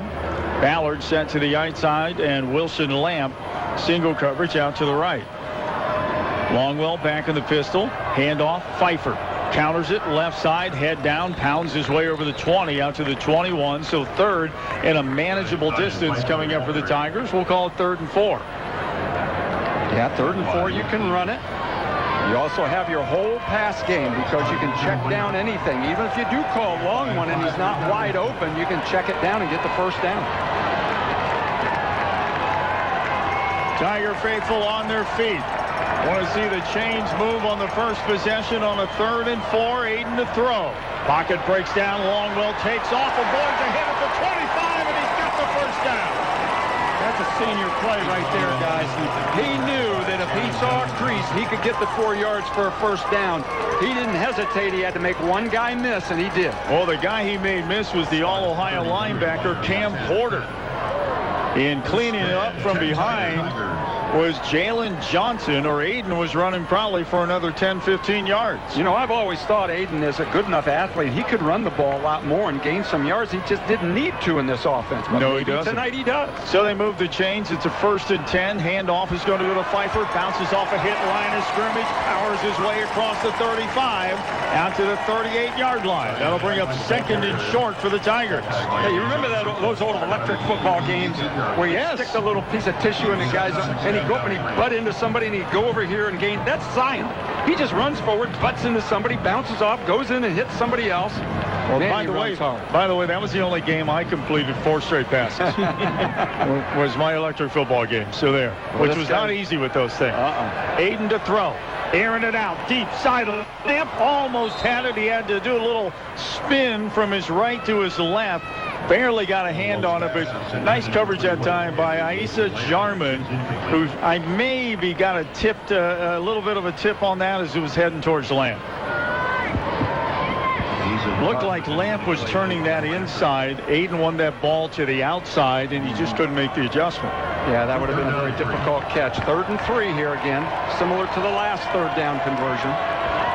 9:36 to go here in the 3rd quarter. Tigers with the first possession of the second half, and they're down by a score of 21-17. Handoff to Pfeiffer, tripped up and falls forward to about the 39. Now the official moves it back to the 38. That'll bring up a 4th down and 3. Turf Monster got him on that one. He tried to make a cut and tripped himself up on that one and came up short. So I guess you give LaSalle the credit for a defensive stop, a 3 and out, but if he doesn't lose his balance, it's pretty close to a first down. So Tigers to punt, Magnus Haynes to do it. Rutz back to receive it for LaSalle at his own 20. Good snap. Here comes the kick. It's a boomer. A little low, though, as it bounces, and Rutz is going to haul it in at the 20 and manages to get out to 27. Good decision on his part. That ball's probably rolling against LaSalle for about another 8 to 10 yards. And that's why you want to catch those things, whether it's in the air or first hop for sure. But good job by Magnus Haynes again, gaining some little field position here for Massillon's defense. So Tigers' first possession of the second half come up a little short here. They have to punt. LaSalle goes to offense now, their own 26-yard line with a 1st and 10. Twins out to the left. Singles, far sideline or near sideline to us is Seibert. And in the backfield is Cam Porter along with Branham, the quarterback. And Branham going to carry it himself. Cuts it up and in. Nice move as he scoots out across the 30 to the 33. Boy, he just reversed field, and a host of Tiger jerseys just flew by him. Well, Massillon had the outside run stopped. They turned him back inside. We just got to get the pursuit coming from the backside, so when he does cut back, he gets a face full of Massillon Tiger. That brings up a 2nd and 4. Ball out to the 32. Porter now sent to the left. They have trips out to the left this time, and Seibert, single coverage, out to the right side. He'll be manned up for the Tigers by Isaiah Roberson. Branham got him in the backfield, but he squirted loose. Now he's got some room to run, and they run him out of bounds right about the line of scrimmage. It looks like the man who tracked him and got him out, was that Noah Richards, or was that our friend? I thought that might have been Woolard. It could have been Woolard who ran him out. Well, they had people in the right positions. The Tigers, they just got to tackle. But they got a chance here. 3rd and 4, chance for a stop. Get a punt. Ball at the 32. 8:03 to go in the 3rd quarter of play. 21-17 LaSalle. This is their first possession of the 3rd quarter. Massillon had to punt on their first possession. Let's see if the Tiger defense can force the Lancers to do the same thing. Handoff in the backfield is Payne. He gets loose. 35. Payne to the 40, and he got the first down. Wow.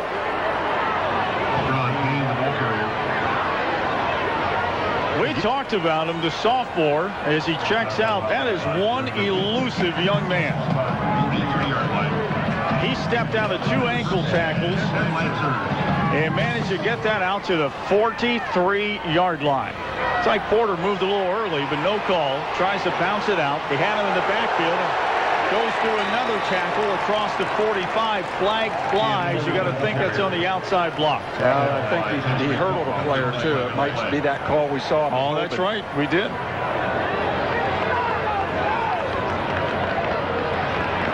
That appears that's what it could be, huh? Yep, unsportsmanlike. You're not allowed to jump. Personal foul. Oh, okay. Hurdling.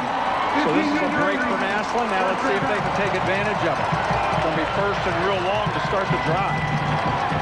So what was going to be a 1st and 10 at the 43. This will be 1st. Oh, goodness. This is back inside the 30 to the 28. This is 1st down at the country mile, folks. Yeah. 1st and 25. Now the Tigers got to take advantage. Now don't give them anything on 1st down. Put them in 2nd and 3rd and long and try to make a play. Maybe get a turnover. 1st and 25, as Mark mentioned. Ball back at the 28 of LaSalle. Tiger defense digging in.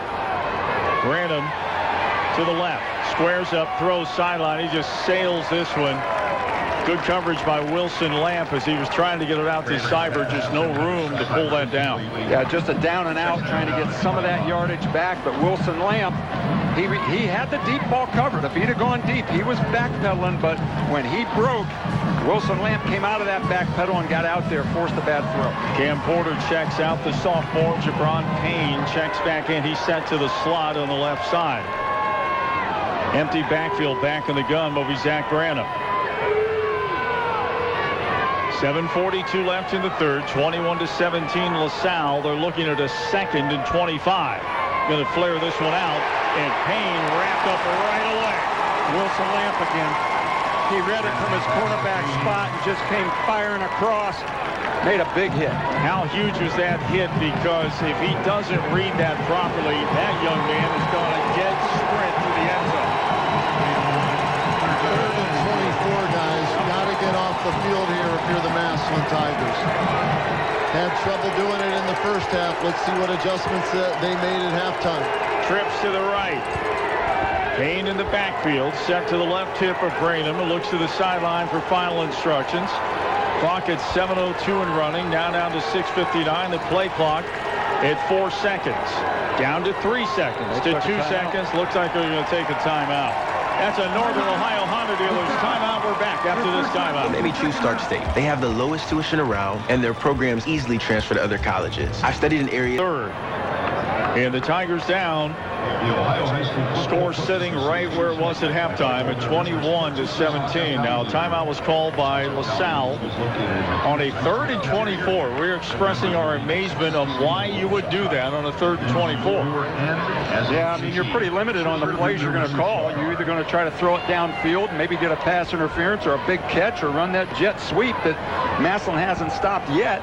Right. And hope that he can break a couple of tackles, at least give you 4th and medium or improve your position to punt it. But, you know, they're really talking it over there, so we'll see what magic they got. And with the game on TV, this is an enormous timeout. Enormous is what it is. Exactly. Yes. I'm saying we're filling right now because both teams have yet to take their positions on the field. They're still in the huddles. I'm on the Massillon sideline, guys, and Aiden Longwell over here meeting with the offensive coordinator. They're discussing, this next series, and it's a big series. They've got to get a stop here first. We don't want to put the cart in front of the horse and everything, but get the stop. But they've got to score on this series, retake the lead and the momentum, and put the pressure back on the Lancers. Oh, yeah, good point. And Mark, as you said, I think LaSalle will be happy if they got back to the original line of scrimmage to give them all kinds of room to punt the ball and not make it such a severe switch of the field, giving the ball back to Massillon. Yeah, every yard here is field position when you give it back to Massillon. 3rd down and 24. Branham back to throw. Deep sideline route, and he got it! Oh, no, he's out of bounds. I thought he hauled that in and got a foot in bounds. Let's see if they review this. Was that Seibert out there, or was that Devontae Smith? I think that was Devontae Smith. They're going to walk it back. Doesn't appear there's going to be any kind of call.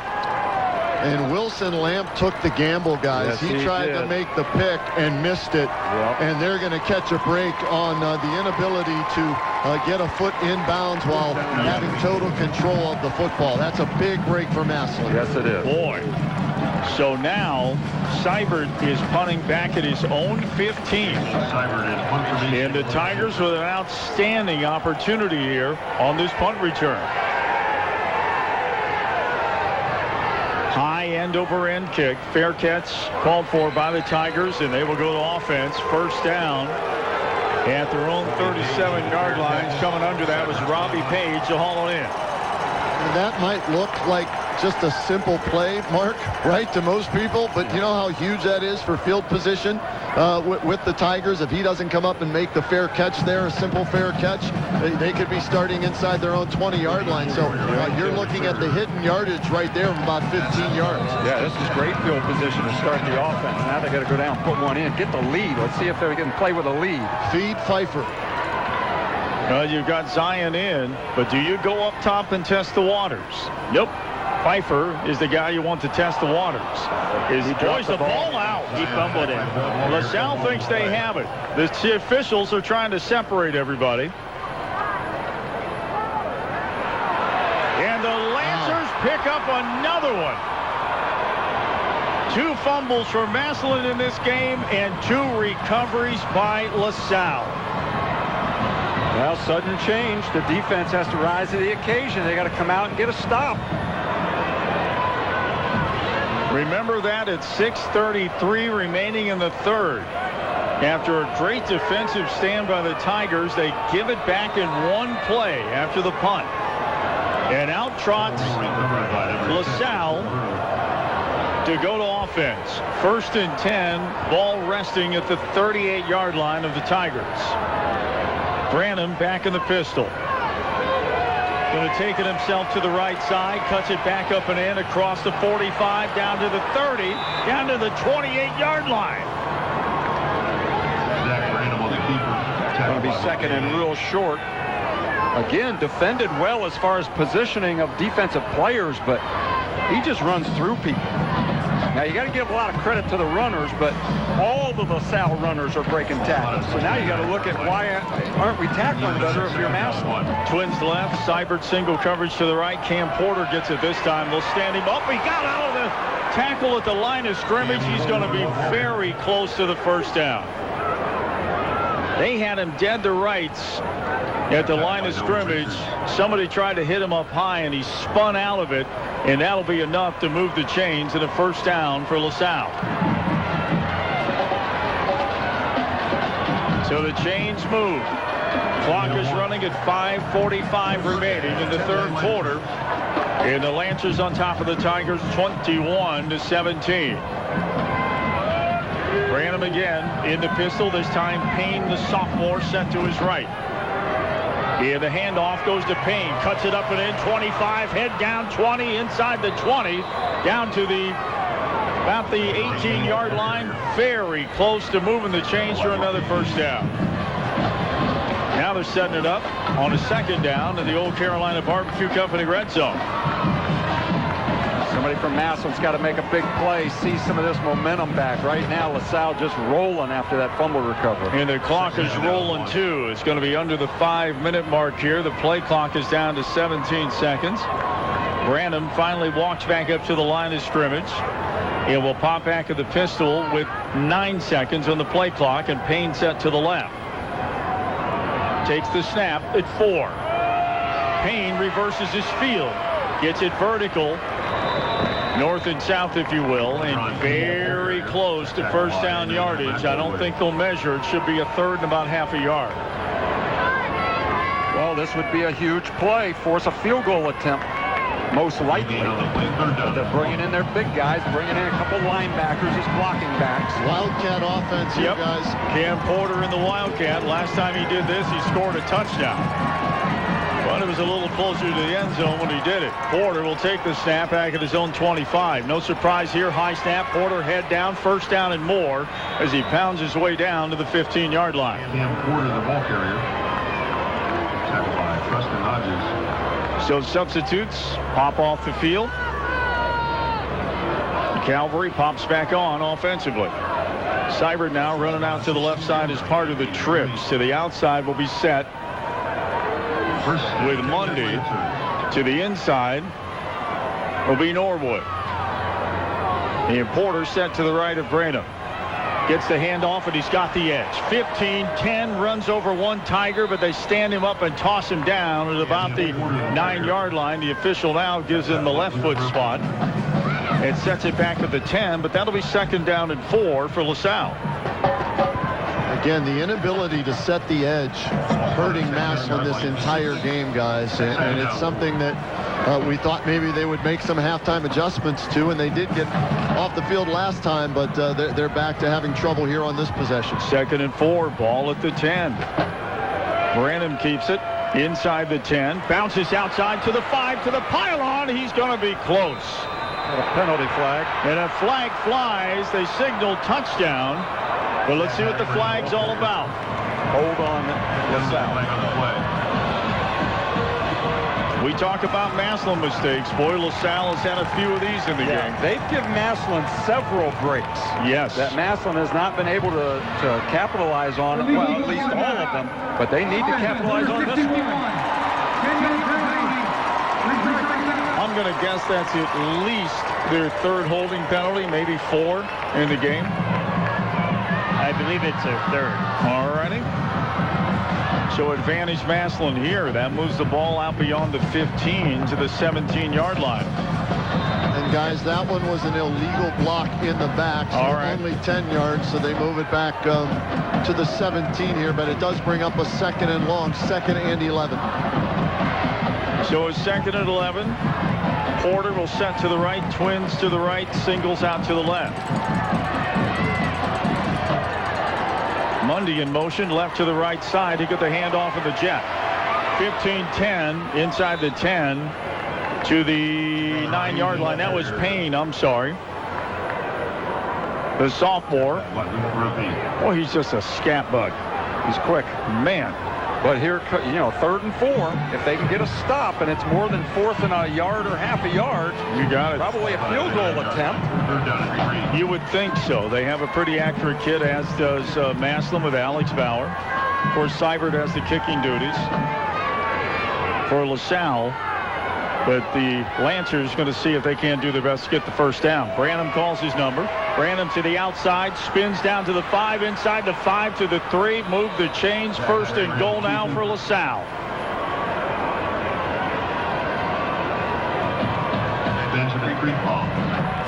If we talk so much about Payne and the big kid Porter, this young man Branham can run.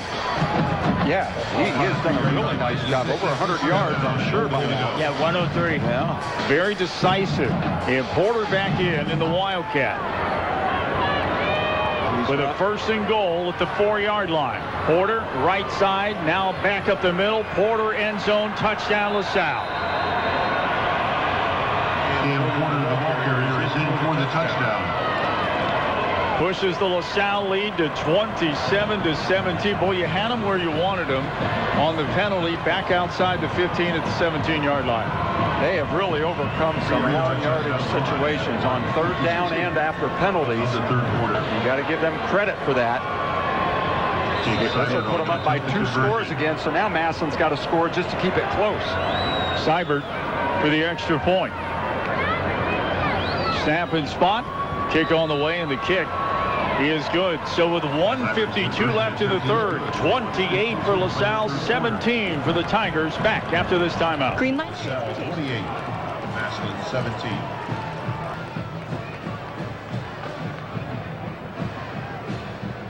Turnover. Yeah, they do. We're back at Tom Benson Hall of Fame Stadium, the one, the only 1480 WHBC.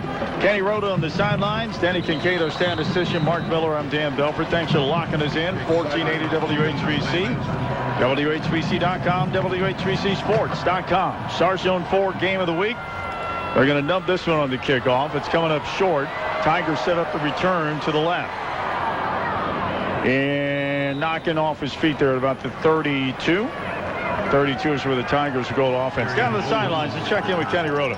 Guys, we were discussing it off air. Maslin can score on 1 or 2 plays and get right back in this game, but that defense has to come up with a stop or a turnover, even more so, because right now, if LaSalle plays a clean game the rest of the way with the way they're running the ball, they're up by 2 scores. So Maslin's got to score and get a stop or even better, a turnover. Here's Wilson Lamp sent to the inside, far right. Ballard to the outside, and Pfeiffer play action to him, and Aiden wants to air it out again. Steps up, lets it fly. Post pattern behind the coverage and just not able to run it down was Jaden Ballard. And really, it was pretty good coverage in the back that time for LaSalle. Yeah, they ran Jaden on a post, but they didn't have anybody on either sideline. So both safeties fell in and basically double-teamed Ballard. You can tell how critical you think the game is right now, because that last kickoff return, Ballard was back there to return that kick. Only returned 3 kickoffs this year. One of them was 66 for a touchdown, but between him and Keys, probably their 2 most explosive kick returners in on that last kick return. We talked about good coverage in the back. That was Cole Hildebrand, one of the leading tacklers and kids picking the pass off this year for LaSalle. Handoff for the Tigers on a 2nd and 10 will garner them about 2 yards. Is that Terrence Keys? It was. Picks up 2, 2nd and 8, or 3rd and 8, we should say, coming up for the Tigers. And the clock working its way down to the 1-minute mark here in the 3rd quarter. And as you mentioned, Mark, a lot to do. Yeah, important play call right here. This is a 3rd and long 8. But they really need to convert. You give it right back to LaSalle after they scored to go up by 11. Not good for the Tigers. Tigers have trips out to the right. Wilson Lamp single coverage to the left. Longwell to throw. Wants to go across the middle. Got his man. Pedro's got it. And knocked down at the 40 of LaSalle. First down, Tigers. And while that previous pass fell complete, Mark Miller to Ballard, it opened up the middle on that play, and a perfect throw that time to Pedro from Aiden Longwell. Yep, they had Ballard down the sideline to pull the safety off the hash, and they sent Pedro down the middle. You called it, and it was a beauty. Jaron Hodges set to the slot right side. Ballard to the outside. And they flared out to Ballard left side. 40-45 runs it out of bounds at around the 34-yard line of the Lancers. So Tigers on the move here, down 28-17, 26 seconds remaining in this third quarter. This should be a huge score to close out the quarter. Yeah, it sure would, even to get close and go into the fourth quarter with great field position. But that's like an in sweep. You just throw it out there, and Ballard gains a quick 6 yards. You know, at his size, against these smaller DBs, you almost like to see him not run out of bounds. Just try to truck that guy and get down the sideline. Now Ballard will go out to the right side.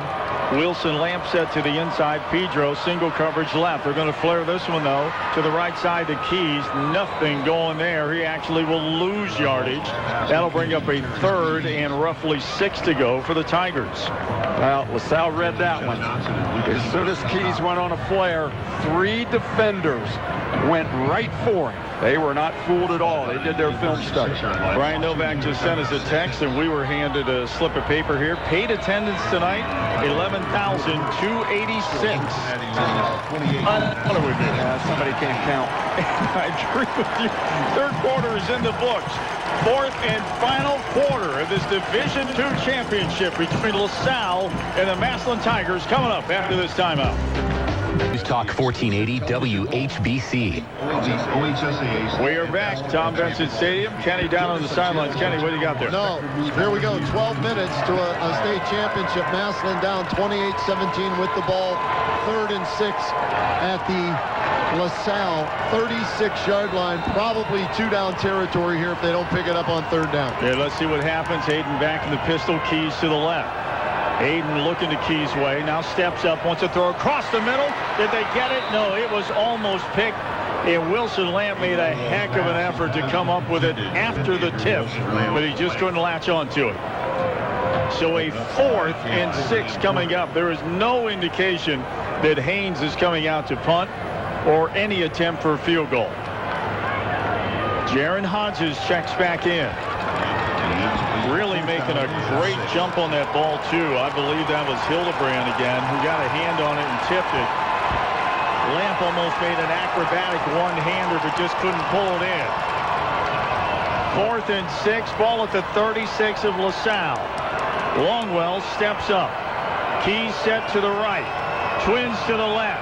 Aiden to throw. Aiden steps up, man open. Listen, Lamp was tipped at the last second. And getting a hand on that was Mundy down around the 6-yard line. If he doesn't touch it, Lamp's got a touchdown. Yep, ran him on the post, and the cornerback undercut him. Kind of like Wilson Lamp did on the far sideline. He went for an interception and missed the ball. This time the kid cut underneath and knocked it away. Jamar Hargrove Mundy leads this team with 6 interceptions on the year, and he just about got 2 hands on that to come away with his 7th. Interesting that they went for it all instead of trying to just pick up the first down, guys. There you go, Kenny. And on 3rd down, they went for it all and didn't try to get some of it, you know. They went for broke both times. LaSalle back to offense. Brandon's going to keep it. He's got the edge. He's going to get it to the 40, run it out at the 42. Good blocking out there. And boy, one of the guys with an outstanding block was the sophomore Payne. But we do have a flag down. Yep, and it might be on Payne because it looked like a good suplex he did on whoever he was blocking. And if it's a holding call, now this would be the 3rd holding call of the game for LaSalle, who continues to... It's not. It's a face mask personal foul against Massillon. So add insult to injury. Son of a gun. 28-17 LaSalle. 11:41 remains in the game. So somebody on the defensive line, it looks like, Kenny, according to the official, I believe. Yeah. So now the penalty moves that across midfield with one throw of the flag. LaSalle sets up in Tiger territory. They'll go 1st and 10 now from the 44 of Massillon. Branham back in the pistol with Twins left, Singles right. Cam Porter in the backfield with him. The second leading rusher on this Lancer team. The first leading rusher is the junior quarterback, Branham. Zach looking to take it in the pistol. He does. High snap, right up the gut to the 40, 35. Boy, he is nailed at the 33. And the wideout for LaSalle went to the officials saying, hey, that was a hit to the head. Well, it was a hit, no doubt about that. Ronnie Bates put a lick on him, but he held on to it. So a first down nonetheless. The chains move, and this is definitely a score that the Tiger defense cannot afford to give up. Down 28-17, clock running at 11:14. They need to dig in. Somebody needs to make a play. Tackle for loss. Handoff Porter. Hit at the line of scrimmage. Stood up, tossed backwards. The official gives him the benefit of the forward motion and puts him right back at the line of scrimmage. So 2nd and 10 coming up. That's a good start right there. Don't give him anything on first down. Make him go long yardage. The sophomore Payne will be the wideout. Single coverage to the left this time. Twins out to the left. Seibert, one of them, near sideline. Set to the inside will be the speedster Norwood. And Cam Porter set to the left. In the pistol by Branham. Payne with the jet. To the 20, 35, 30. Run out of bounds at the 29. Looks like a hold on the outside. And again, it looks like Seibert will be the guilty party in the hold. Well, I think the guy on the side threw it because he saw what everybody in the stadium saw in the backfield. Yeah. And that was number 3. Geez, I'm drawing a blank. Preston Hodges. He got held big time out in front of God and everybody. The flag never came out. But then on the sideline, we get a hold. You know, you get around the edge in a lot of ways. One is position blocking, but Hodges was set on the outside and still couldn't even move to tackle him. That tells you he's getting held. So move it back again. 1st and 10 is now a 2nd. It's 16. Seibert runs it to the right side. Norwood set to the inside. Payne will be to the left. And Branham in the pistol. With all these holding penalties, maybe they're not such great blockers. No. Maybe they're just really good holders. With really fast guys. Yeah. Cam Porter set to left. Branham left to right. Fakes the jet to him. Branham bounces outside to the 35, out of bounds at the 32 of the Tigers. So back to the original line of scrimmage, plus a yard. That'll bring up a 3rd down. Yeah. Yep, 3rd down and about 9. So they got a good chunk of it back, and now the Tigers got to stand tall. Guys, remember, Seibert, long on the year, 48 yards on field goal. So if they don't pick up the first down, they're in his field goal range. They'd like to get a little closer, I'm sure, but as you mentioned, Kenny, he can ding you from deep if they have to. That put them up by 14. 10-20 remaining in the game. Payne in the backfield was set in the eye. Now he shifts to the right of Branham. Delay a game. Looks like we got a little delay of game. They get the timeout. Oh, timeout. They got it in time. And Northern Ohio Honda Dealers timeout. We're back after this timeout. 885 physicians, all at Altman. With 4 hospitals covering 7 counties, Altman has 800. Hall of Fame Stadium. LaSalle hanging on to a 28-17 lead with 10-20 remaining in the game. Along with Kenny Rhoda, Denny Kincaid, Mark Miller, I'm Dan Belfort. Thank you for being with the one, the only 1480 WHBC. What do you got there? Did we do third quarter stats? We did. Okay. Hey guys, I'm having kind of a deja vu moment right now. I think we did a game in this building right about this time with almost this exact score where McKinley looked like they were dead and buried. And I think they were, who was it, Solon? Was it the Solon game? I think you're right. Yeah, and we were sitting there wondering, okay, you know, do they have anything left? Can they come back? Defense made a play, offense came down and scored, and then they came back to win. So right here, they've had trouble all game long getting off the field on third down defensively, Massillon. So this is a key stop here to force either a long field goal or, even better, a punt and get the ball back. So this is maybe the biggest play of the game right now for Massillon. Yeah, this is huge right here. It really is. They get bigger as you go, and this is the biggest play so far. And there's a lot of time left. If they do make a stop and they get it back, it doesn't have to be home run ball to try to get back in. If there is time, a little more precise, a little more deliberate, and just get yourself down the field, get some points, come back defense. I mean, it seems easier said than done, but it's a team that's capable of it. But they got to get this stop on 3rd and 9 down the left. Lancers come to the line of scrimmage. Cam Porter in the backfield. Trips out to the right, singles left is Seibert. Branham calls his own number to the outside to the 30. Cuts it up and in to the 25. He's knocked sideways right at the 26-yard line. Boy, great pursuit by the Tigers. And boy, that was scary. I thought he was going to have enough for the first down until they closed in on him. And Preston Hodges, the guy that they went around on the edge again, saying, hey, he is still holding me. So Seibert in for the field goal. They will spot this at the 33-yard line. This will be a 43-yard attempt. Long field goals come out a little low. Chance for a block. He is 7 for 10 on the year. And is not using a tee. Here comes the snap, the spot, the kick. It is up. The kick, is it good? He got it. And that's why he's headed to Ohio State. Tell you what, oh my gosh, yeah, that cleared the goalpost by back to the wall. So 9:30. That drive. It's a 3-score game, and Dandy Dawn's probably singing "Turn Out the Lights." But the fact that they held them to a field goal, it's only a 2-score game, and you have 9 minutes, 30 seconds left. Massillon with all 3 timeouts left here in the second half, but they have to score on this next possession. Let's see what Seibert does with the kick. Ballard and Wilson deep right at the 20. If you elect to go short, is Pfeiffer. Seibert is ready to go. LaSalle kicking team ready to go. And here we go to the kick by Seibert. They're going to ground it, and Pfeiffer will pick this up at the 20. Zion 25, head down 30, out to the 31-yard line. Boy, he's tough to bring off his feet, isn't he? He runs hard. They're going to need him to do some so running when you call him. Now they're probably going to throw it a little bit more. Yeah, absolutely. Have to run it on short yardage. Start a scoring drive for the other guys.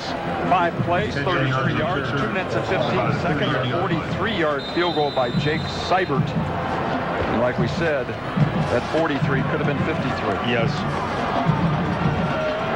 Yeah, that's one of those beautiful field goals too. High, oh man, down high and deep. So here come the Tigers. 1st and 10, their own 38. Longwell to throw. Aiden steps up. He is hit as he throws, and this might be picked off and in and out of the hands of the defender. I believe that was Hildebrand, who had it right in the breadbasket and dropped it. They were going post pattern to Ballard, and everybody was waiting on him back around the 23-yard line. Yes, they were. They've set up deeper. They're dropping quicker because they've got a 2-touchdown lead. They're not going to give up the home run right now. So Massillon's going to have to run some intermediate stuff, come underneath a little bit, just work the ball down the field, and then maybe a double move will get them deep. You never know. But look at that free safety. He's lined up 20 yards off the ball. Aiden to throw again. Quick out this time. He will go to Ballard, who gets it out of bounds around the 38-yard line. That'll be short of the first down, or did he get it? No, he went out. No, okay, he's about 2 yards shy. So 3rd down coming up, 2 yards to go. Ballard this time will flip from the left side to the right side. Jaron Hodges checks out. Zion Pfeiffer is back in. Anthony Pedro will be part of the trips out to the right. Now they decide to throw Wilson Lamp out to the left side, single coverage. Pedro sent to the inside, Ballard to the outside. And Terrence Keys back in the game. Terrence with the carry, bounces outside 40.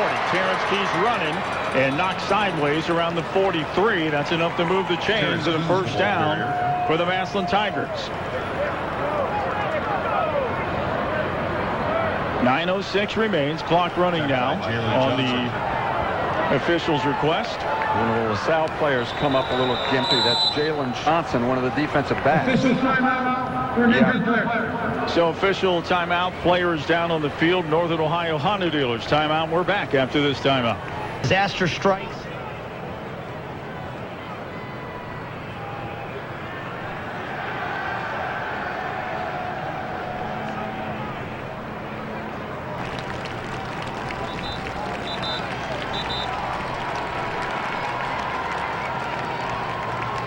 Defensive players here. See Jalen, not even a starter. Oh, no, he is a starter. He's the free safety. Yeah, he got a couple of offers, apparently. Indiana, Ohio State. And he leads this team out of the secondary. 58 tackles coming into this game. They kind of spread it all over in that back end. But here we go. 1st and 10 for the Tigers. Out to the 43, their own 43. Down 31-17. Aiden to throw again. Pressure is coming, and Longwell is going down. He manages to throw it, but is it going to be called intentional grounding? Was anyone in the area when he let it go? I saw nothing but linemen. No eligible receivers, that's for sure. Not much to complain about there. Everybody else is beyond the line of scrimmage. He's pointing at Keys because Keys was blocking, but he was way up in the line of scrimmage blocking and wasn't even a receiver at that point. 5-yard penalty. Lost it down. 2nd down. So that moves it back. And a loss of down. Moves the sticks all the way back to the 23-yard line. So a 2nd down coming up. Well, you got to think you got 3 downs to get this amount of yards. 30 yards. So you get 10, 10, 10. A little bit more or less, but you can't go for the home run every time. Longwell to throw again. Here's a little slip screen to the inside to Ballard. Ballard knocked off his feet about the 28. Good play by the Tigers on that 2nd down. Yep, good play call. Could have busted for more. That was well defended, but you got to like the run and catch, so now get some more. Get another chunk. So 3rd down coming up. 24 yards to go. Ball out to the 29-yard line. I think punt is out of the question now. You know, you obviously got to keep going on offense. You can't afford to give it back and let them, even if they don't score, burn 3 or 4 minutes and give it back to you. Yes. Wilson Lamp out to the left. He's part of the triangle trip at the tip. To the outside of him is Ballard. Anthony Pedro single to the right. He's looking Pedro's way. Pocket breaks down. Aiden's going to take off. 30, 35, 40. And Aiden spins out of the hit and gets the 1st down. It's going to be short because they were so far back. That's true. But I like what you said. He spun out of the tackle and got more yards. That's what they need to do. Even Jaden on the sidelines got to make a move and get extra yards. So 4th and about 6 here. And I thought for a second Aiden was going to do the hook slide and just take the down and just get back on offense. Not at this point, not for a competitor.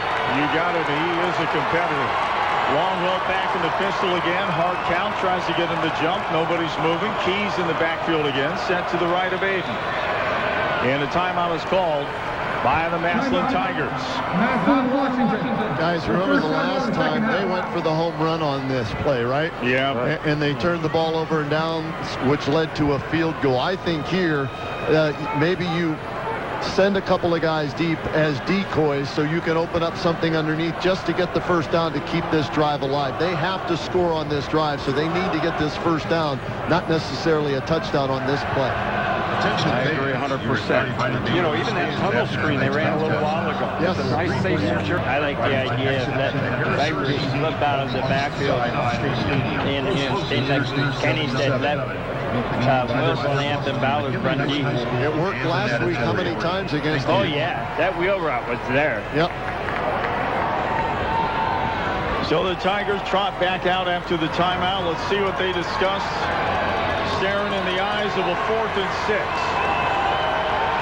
7:13 remaining in the game in this D2 championship. And Massillon on the move. Aiden Longwell in the pocket. It's clean. He airs it out. He got a man Lamp who fell down. And I can't don't believe the defender dropped the ball. Yeah, they've dropped several chances for interceptions tonight. That was a little miscommunication, I think. Lamp was headed down the field, and Ballard kind of threw him to the sideline, and the only guy that had a chance to get a hand on it was the defender.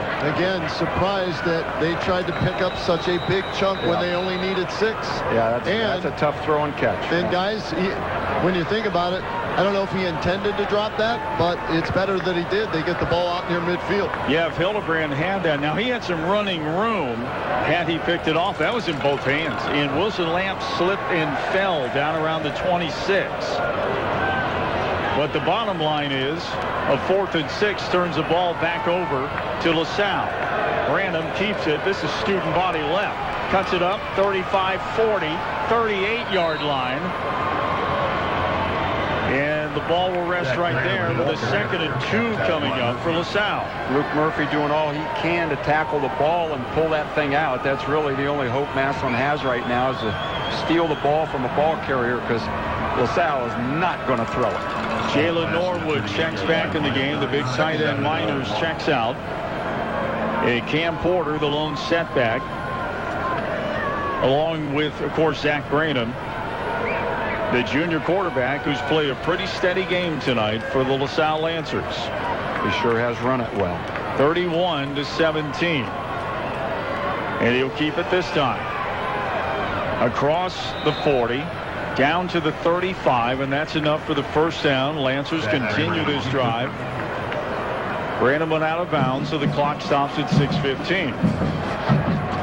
Wow, I thought he landed inbounds. They might have stopped it just to set the sticks. Oh, they did. Started up Fox going again. Because I was going to say a pretty smart play by him to fall down over there along the sideline so he wouldn't go out of bounds. Singles left again, Twins right, but we're pretty sure they're just going to keep running this thing. Norwood is out there along with Mundy to the Twin side, and Seibert single to the left side. Branham again. Cam Porter, big hole left side. Porter stood up, but he drags a man with him for a couple of yards. 2nd and 3, or 2nd and 7 coming up for LaSalle.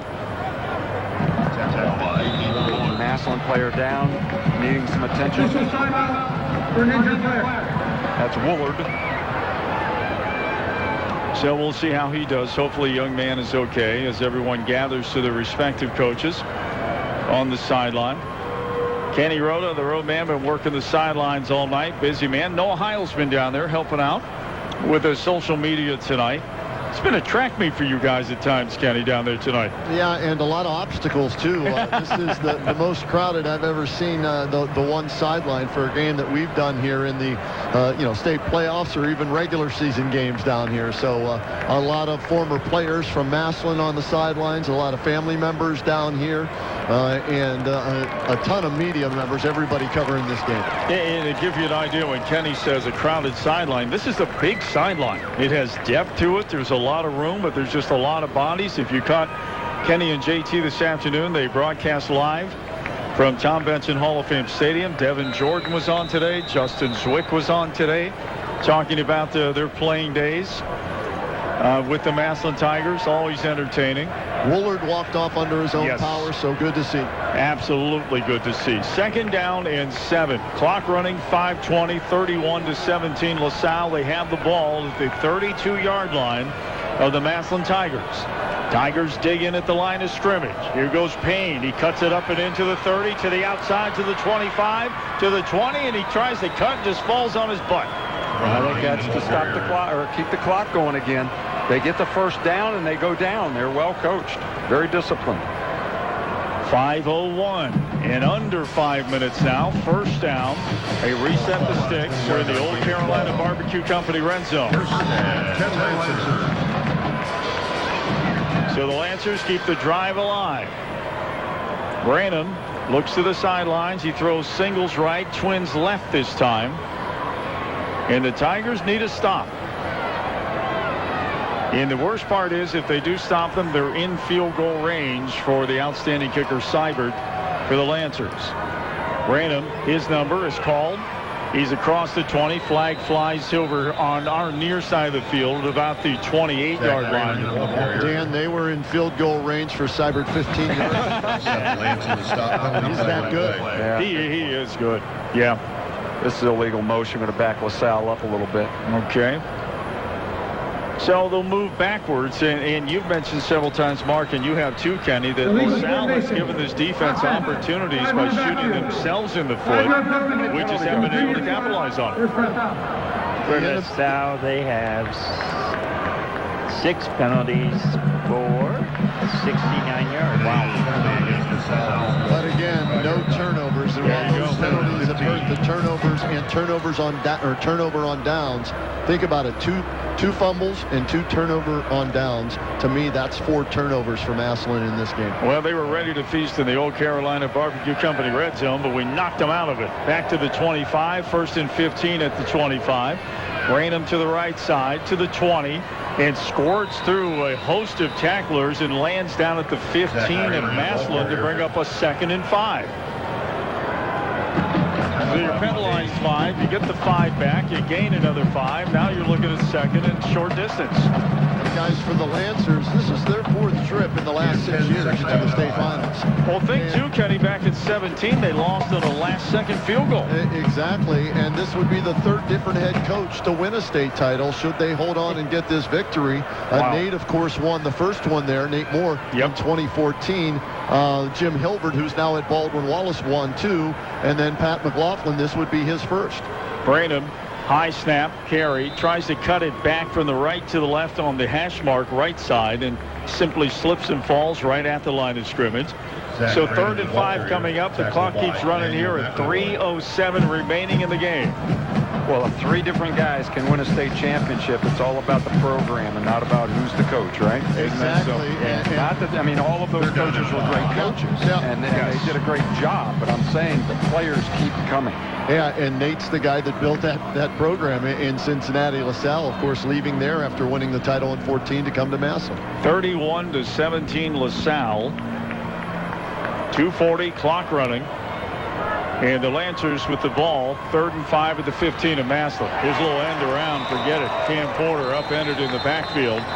That's the first time they've been able to get a defender across the line of scrimmage into the backfield without a blocker on him to try to stop that outside run. So another timeout on the field. Is this a TV timeout? I'm looking for red jacket guy. Looks like he's staying over there. They got their ass sold. Well, I got specific instructions to Brian. Unless it's a touchdown, I'm not sending it back. So we're going to keep it here. Because we're going to have fun talking. You just talk some numbers. Well, you want to talk how many yards does that quarterback have? That would be 19 carries, 147 yards.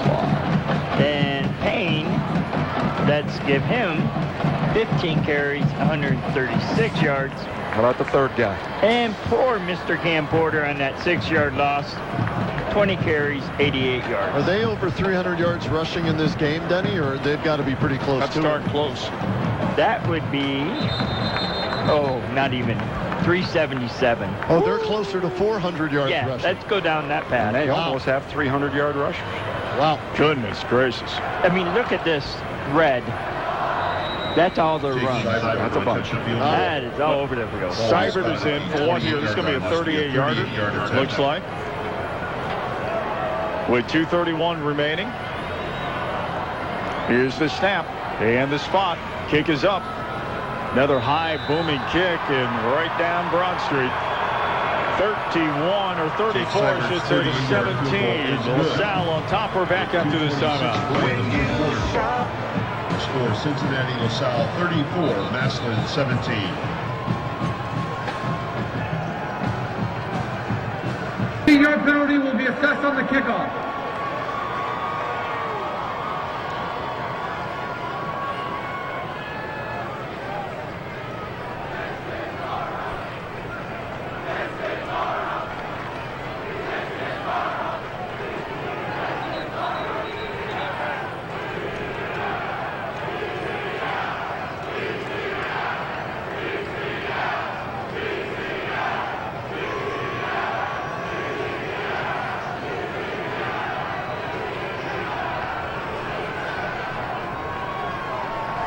hanging out with us tonight, ladies and gentlemen. Been a great 75th year. And as I said earlier, since 1971, when these playoffs initiated, there's been one radio station in Stark County that's covered them all. 1480 WHBC. We are proud to be here. It's just not turning out the way we want it to turn out tonight. By the way, unsportsmanlike conduct on the field goal, so that means Seibert's kicking off from the Massillon 45. He might kick it through the upright. Yeah, this is over in Jersey's parking lot. That went pretty far. If Jersey's was down at this end, I don't think they are. So into the end zone, no return. Tigers go first and 10 at their own 20. 2:26 remains. 34-17 LaSalle. Scoring drive brought to you by SARTA. 7 plays, only 31 yards, but they took 4 minutes and 41 seconds. 38-yard field goal by Jake Seibert. We agree he is a really good kicker. And that's the killer in the drive, too, to burn up 4 minutes, 40 seconds. And they kept moving backwards due to penalties, and they kept getting back what they gave you the opportunity on defense. Longwell to throw. He rifles one to Ballard, right sideline, runs out of bounds at the 33. That'll be a first down. Clock at 2:21. And Ballard now flips to the left side. Good job taking what they give you. Very soft defensive backfield coverage right now. So just throwing underneath it. What they want you to do is just take time off the clock and not score quickly. Aiden to throw. He's going to fire this one out. Ballard again. Ballard's going to run it out of bounds at the 39. So Tigers keeping everything to the sidelines and underneath. Trying to pick up yardage, move the chains, and minimize minutes off the clock. 2:17, 2nd and 4 at their own 39.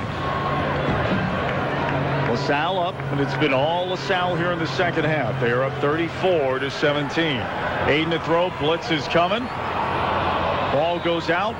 Good sportsmanship there by the defender for Cincinnati. LaSalle, who could have just cleaned the clock of Jaron Hodges, and he didn't. He held up on the hit. That was Jalen Johnson. And Jalen's a big boy, guys. Oh, I can see why Ohio State's looking at him. He's a safety, 6'1", $187, and only a junior. Well, he looks bigger than a $187, doesn't he? Yeah. My goodness. 2:11 now. Longwell to throw. Fires it out. Right sideline. Ballard again. Runs it out at midfield. That'll be enough for the first down. Chains will move. Well, we're down to 2:06 remaining in the game, and the Tigers down by 17, 34-17. These are not easy throws for Aiden. Oh, no. They're off the hash, throwing all the way to the far sideline. That time he had to throw it over the top of an underneath guy and still put it right on the money. So Ballard to the right side with Pedro sent to the inside. Wilson Lamp. Single coverage out to the left. See what Aiden does. Is he going to look his way?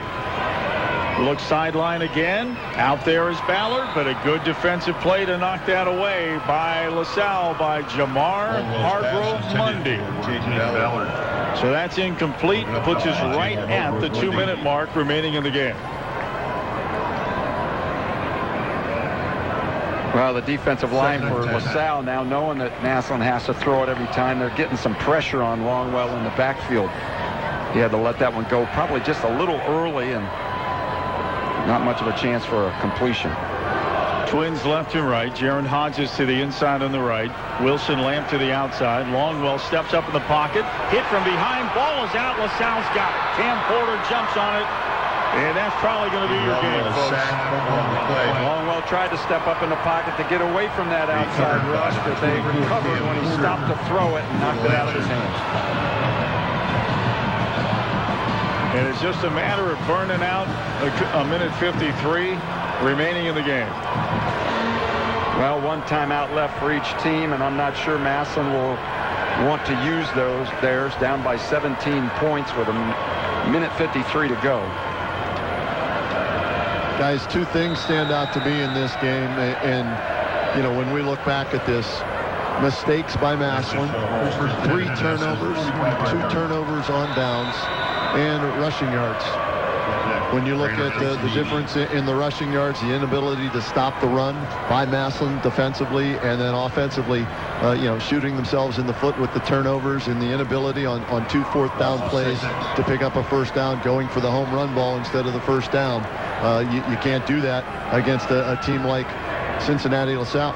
Well, both coaches said one of the keys is to run the ball, right? Run the ball and turnovers. Those were the two big things. Yeah, control the game, and it's pretty obvious one team did both of those, the other team did not. Yeah, this is a team last year, LaSalle. You talked about all the success, Kenny, where 2017 they lost in that last-second field goal to Winton Woods. Now they come into 2018 with a new coach, McLaughlin. They go 5 wins out of the gate and lose their last 4, miss the playoffs. And he said coming into this year, I love the quote. He said, last year's disappointment proved to be motivation to be better this year. You were either on board with the program or you walked away and did something else. The kids that stayed and the kids you see on this field are the ones who did. Here they are back in the state championship. Here they are again. They're going to hoist another piece of hardware for Cincinnati LaSalle. Snap to Branham. He takes a knee. That's pretty much all she wrote, folks, as both teams will line up at the 50.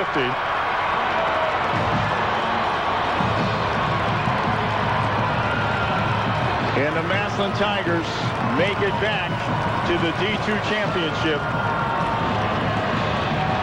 And it just proves to be disappointment. It was a great effort in the first half. They couldn't pull it together where they needed to be in the second half.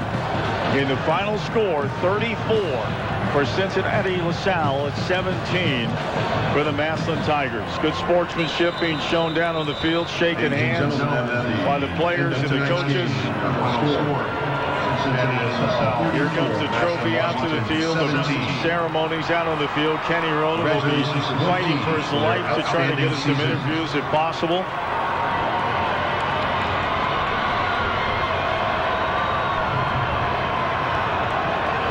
As the LaSalle Lancers, the entire team runs right over to the student section.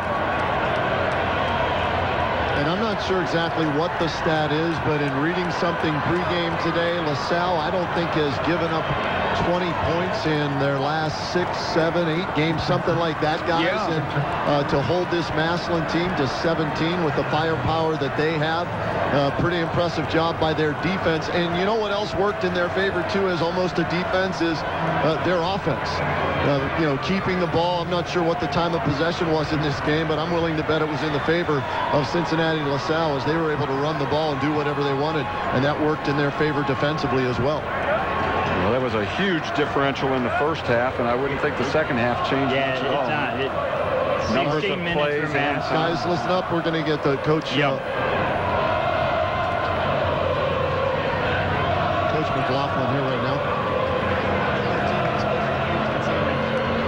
Just taking in these LaSalle kids in the student section over here. The chants you hear in the background is celebration. Kenny Rhoda working his way for an interview. I see Aiden Longwell down on one knee. Hey guys, I've got Coach McLaughlin here. Sounds great.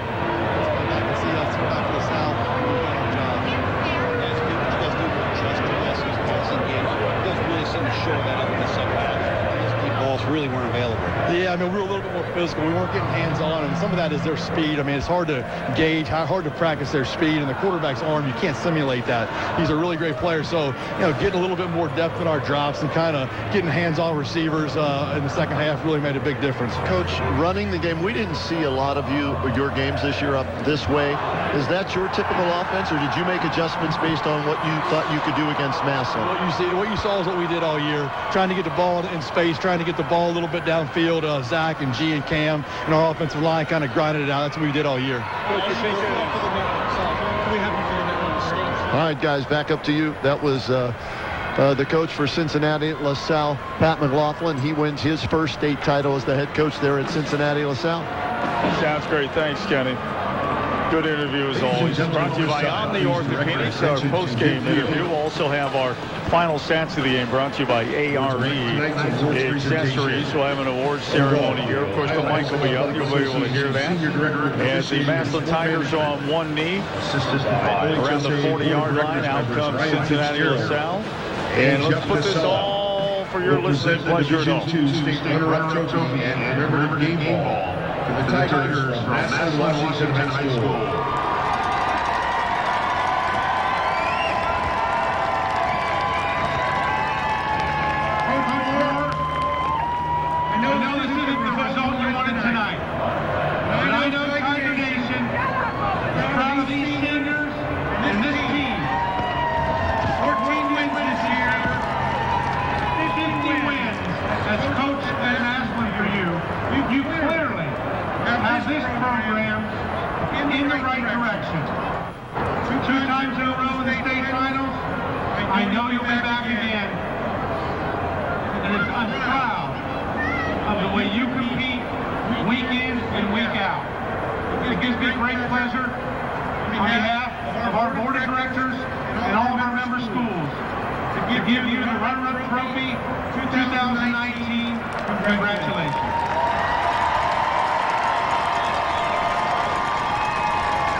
And thanks to the Massillon faithful below us of Tiger Nation that hung on to the very end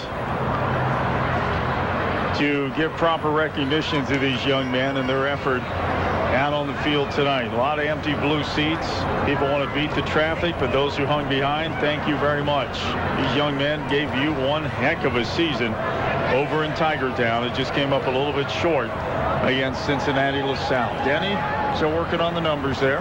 We'll get those to you. Mark will pass them along. Denny's wandering all over the sideline. Services section 119 to identify. I don't think they're going to do that, but now we'll have the presentation for Cincinnati LaSalle.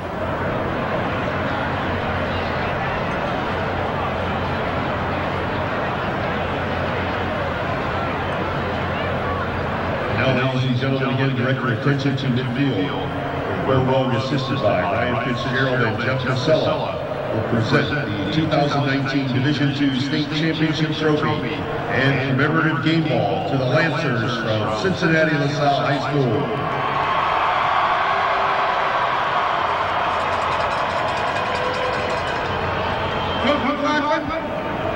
I know LaSalle Nation is really proud of this football team and this great senior class. You probably played the toughest schedule of any team in any division this year in the state of Ohio. That served you well, because there's a great LaSalle tradition of making it to the final game 4 times in your history and coming away with 4 championships.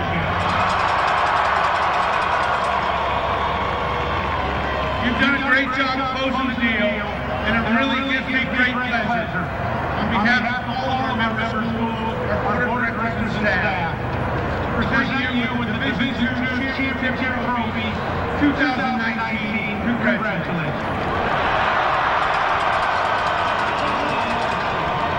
And there you have it, Cincinnati LaSalle receiving the championship trophy. As they mentioned, the 4th championship in Division II for Cincinnati LaSalle. Looks like Mark is circling important numbers here. We are ready for the final stats of the game, the ARE accessories stats of the game. Here's Mark Miller. All right, yards rushing. Massillon had 93. LaSalle had 337. Passing, Massillon had 247, LaSalle 60. And so total yards, LaSalle wins the battle, 421 to 340. Some other stats that really kind of tell you the tale of the game. 3 turnovers for Massillon, none for LaSalle. Massillon had 44 plays. LaSalle had 71 in time of possession, almost 2-to-1. Massillon had it for 16 minutes. LaSalle just under 32 minutes.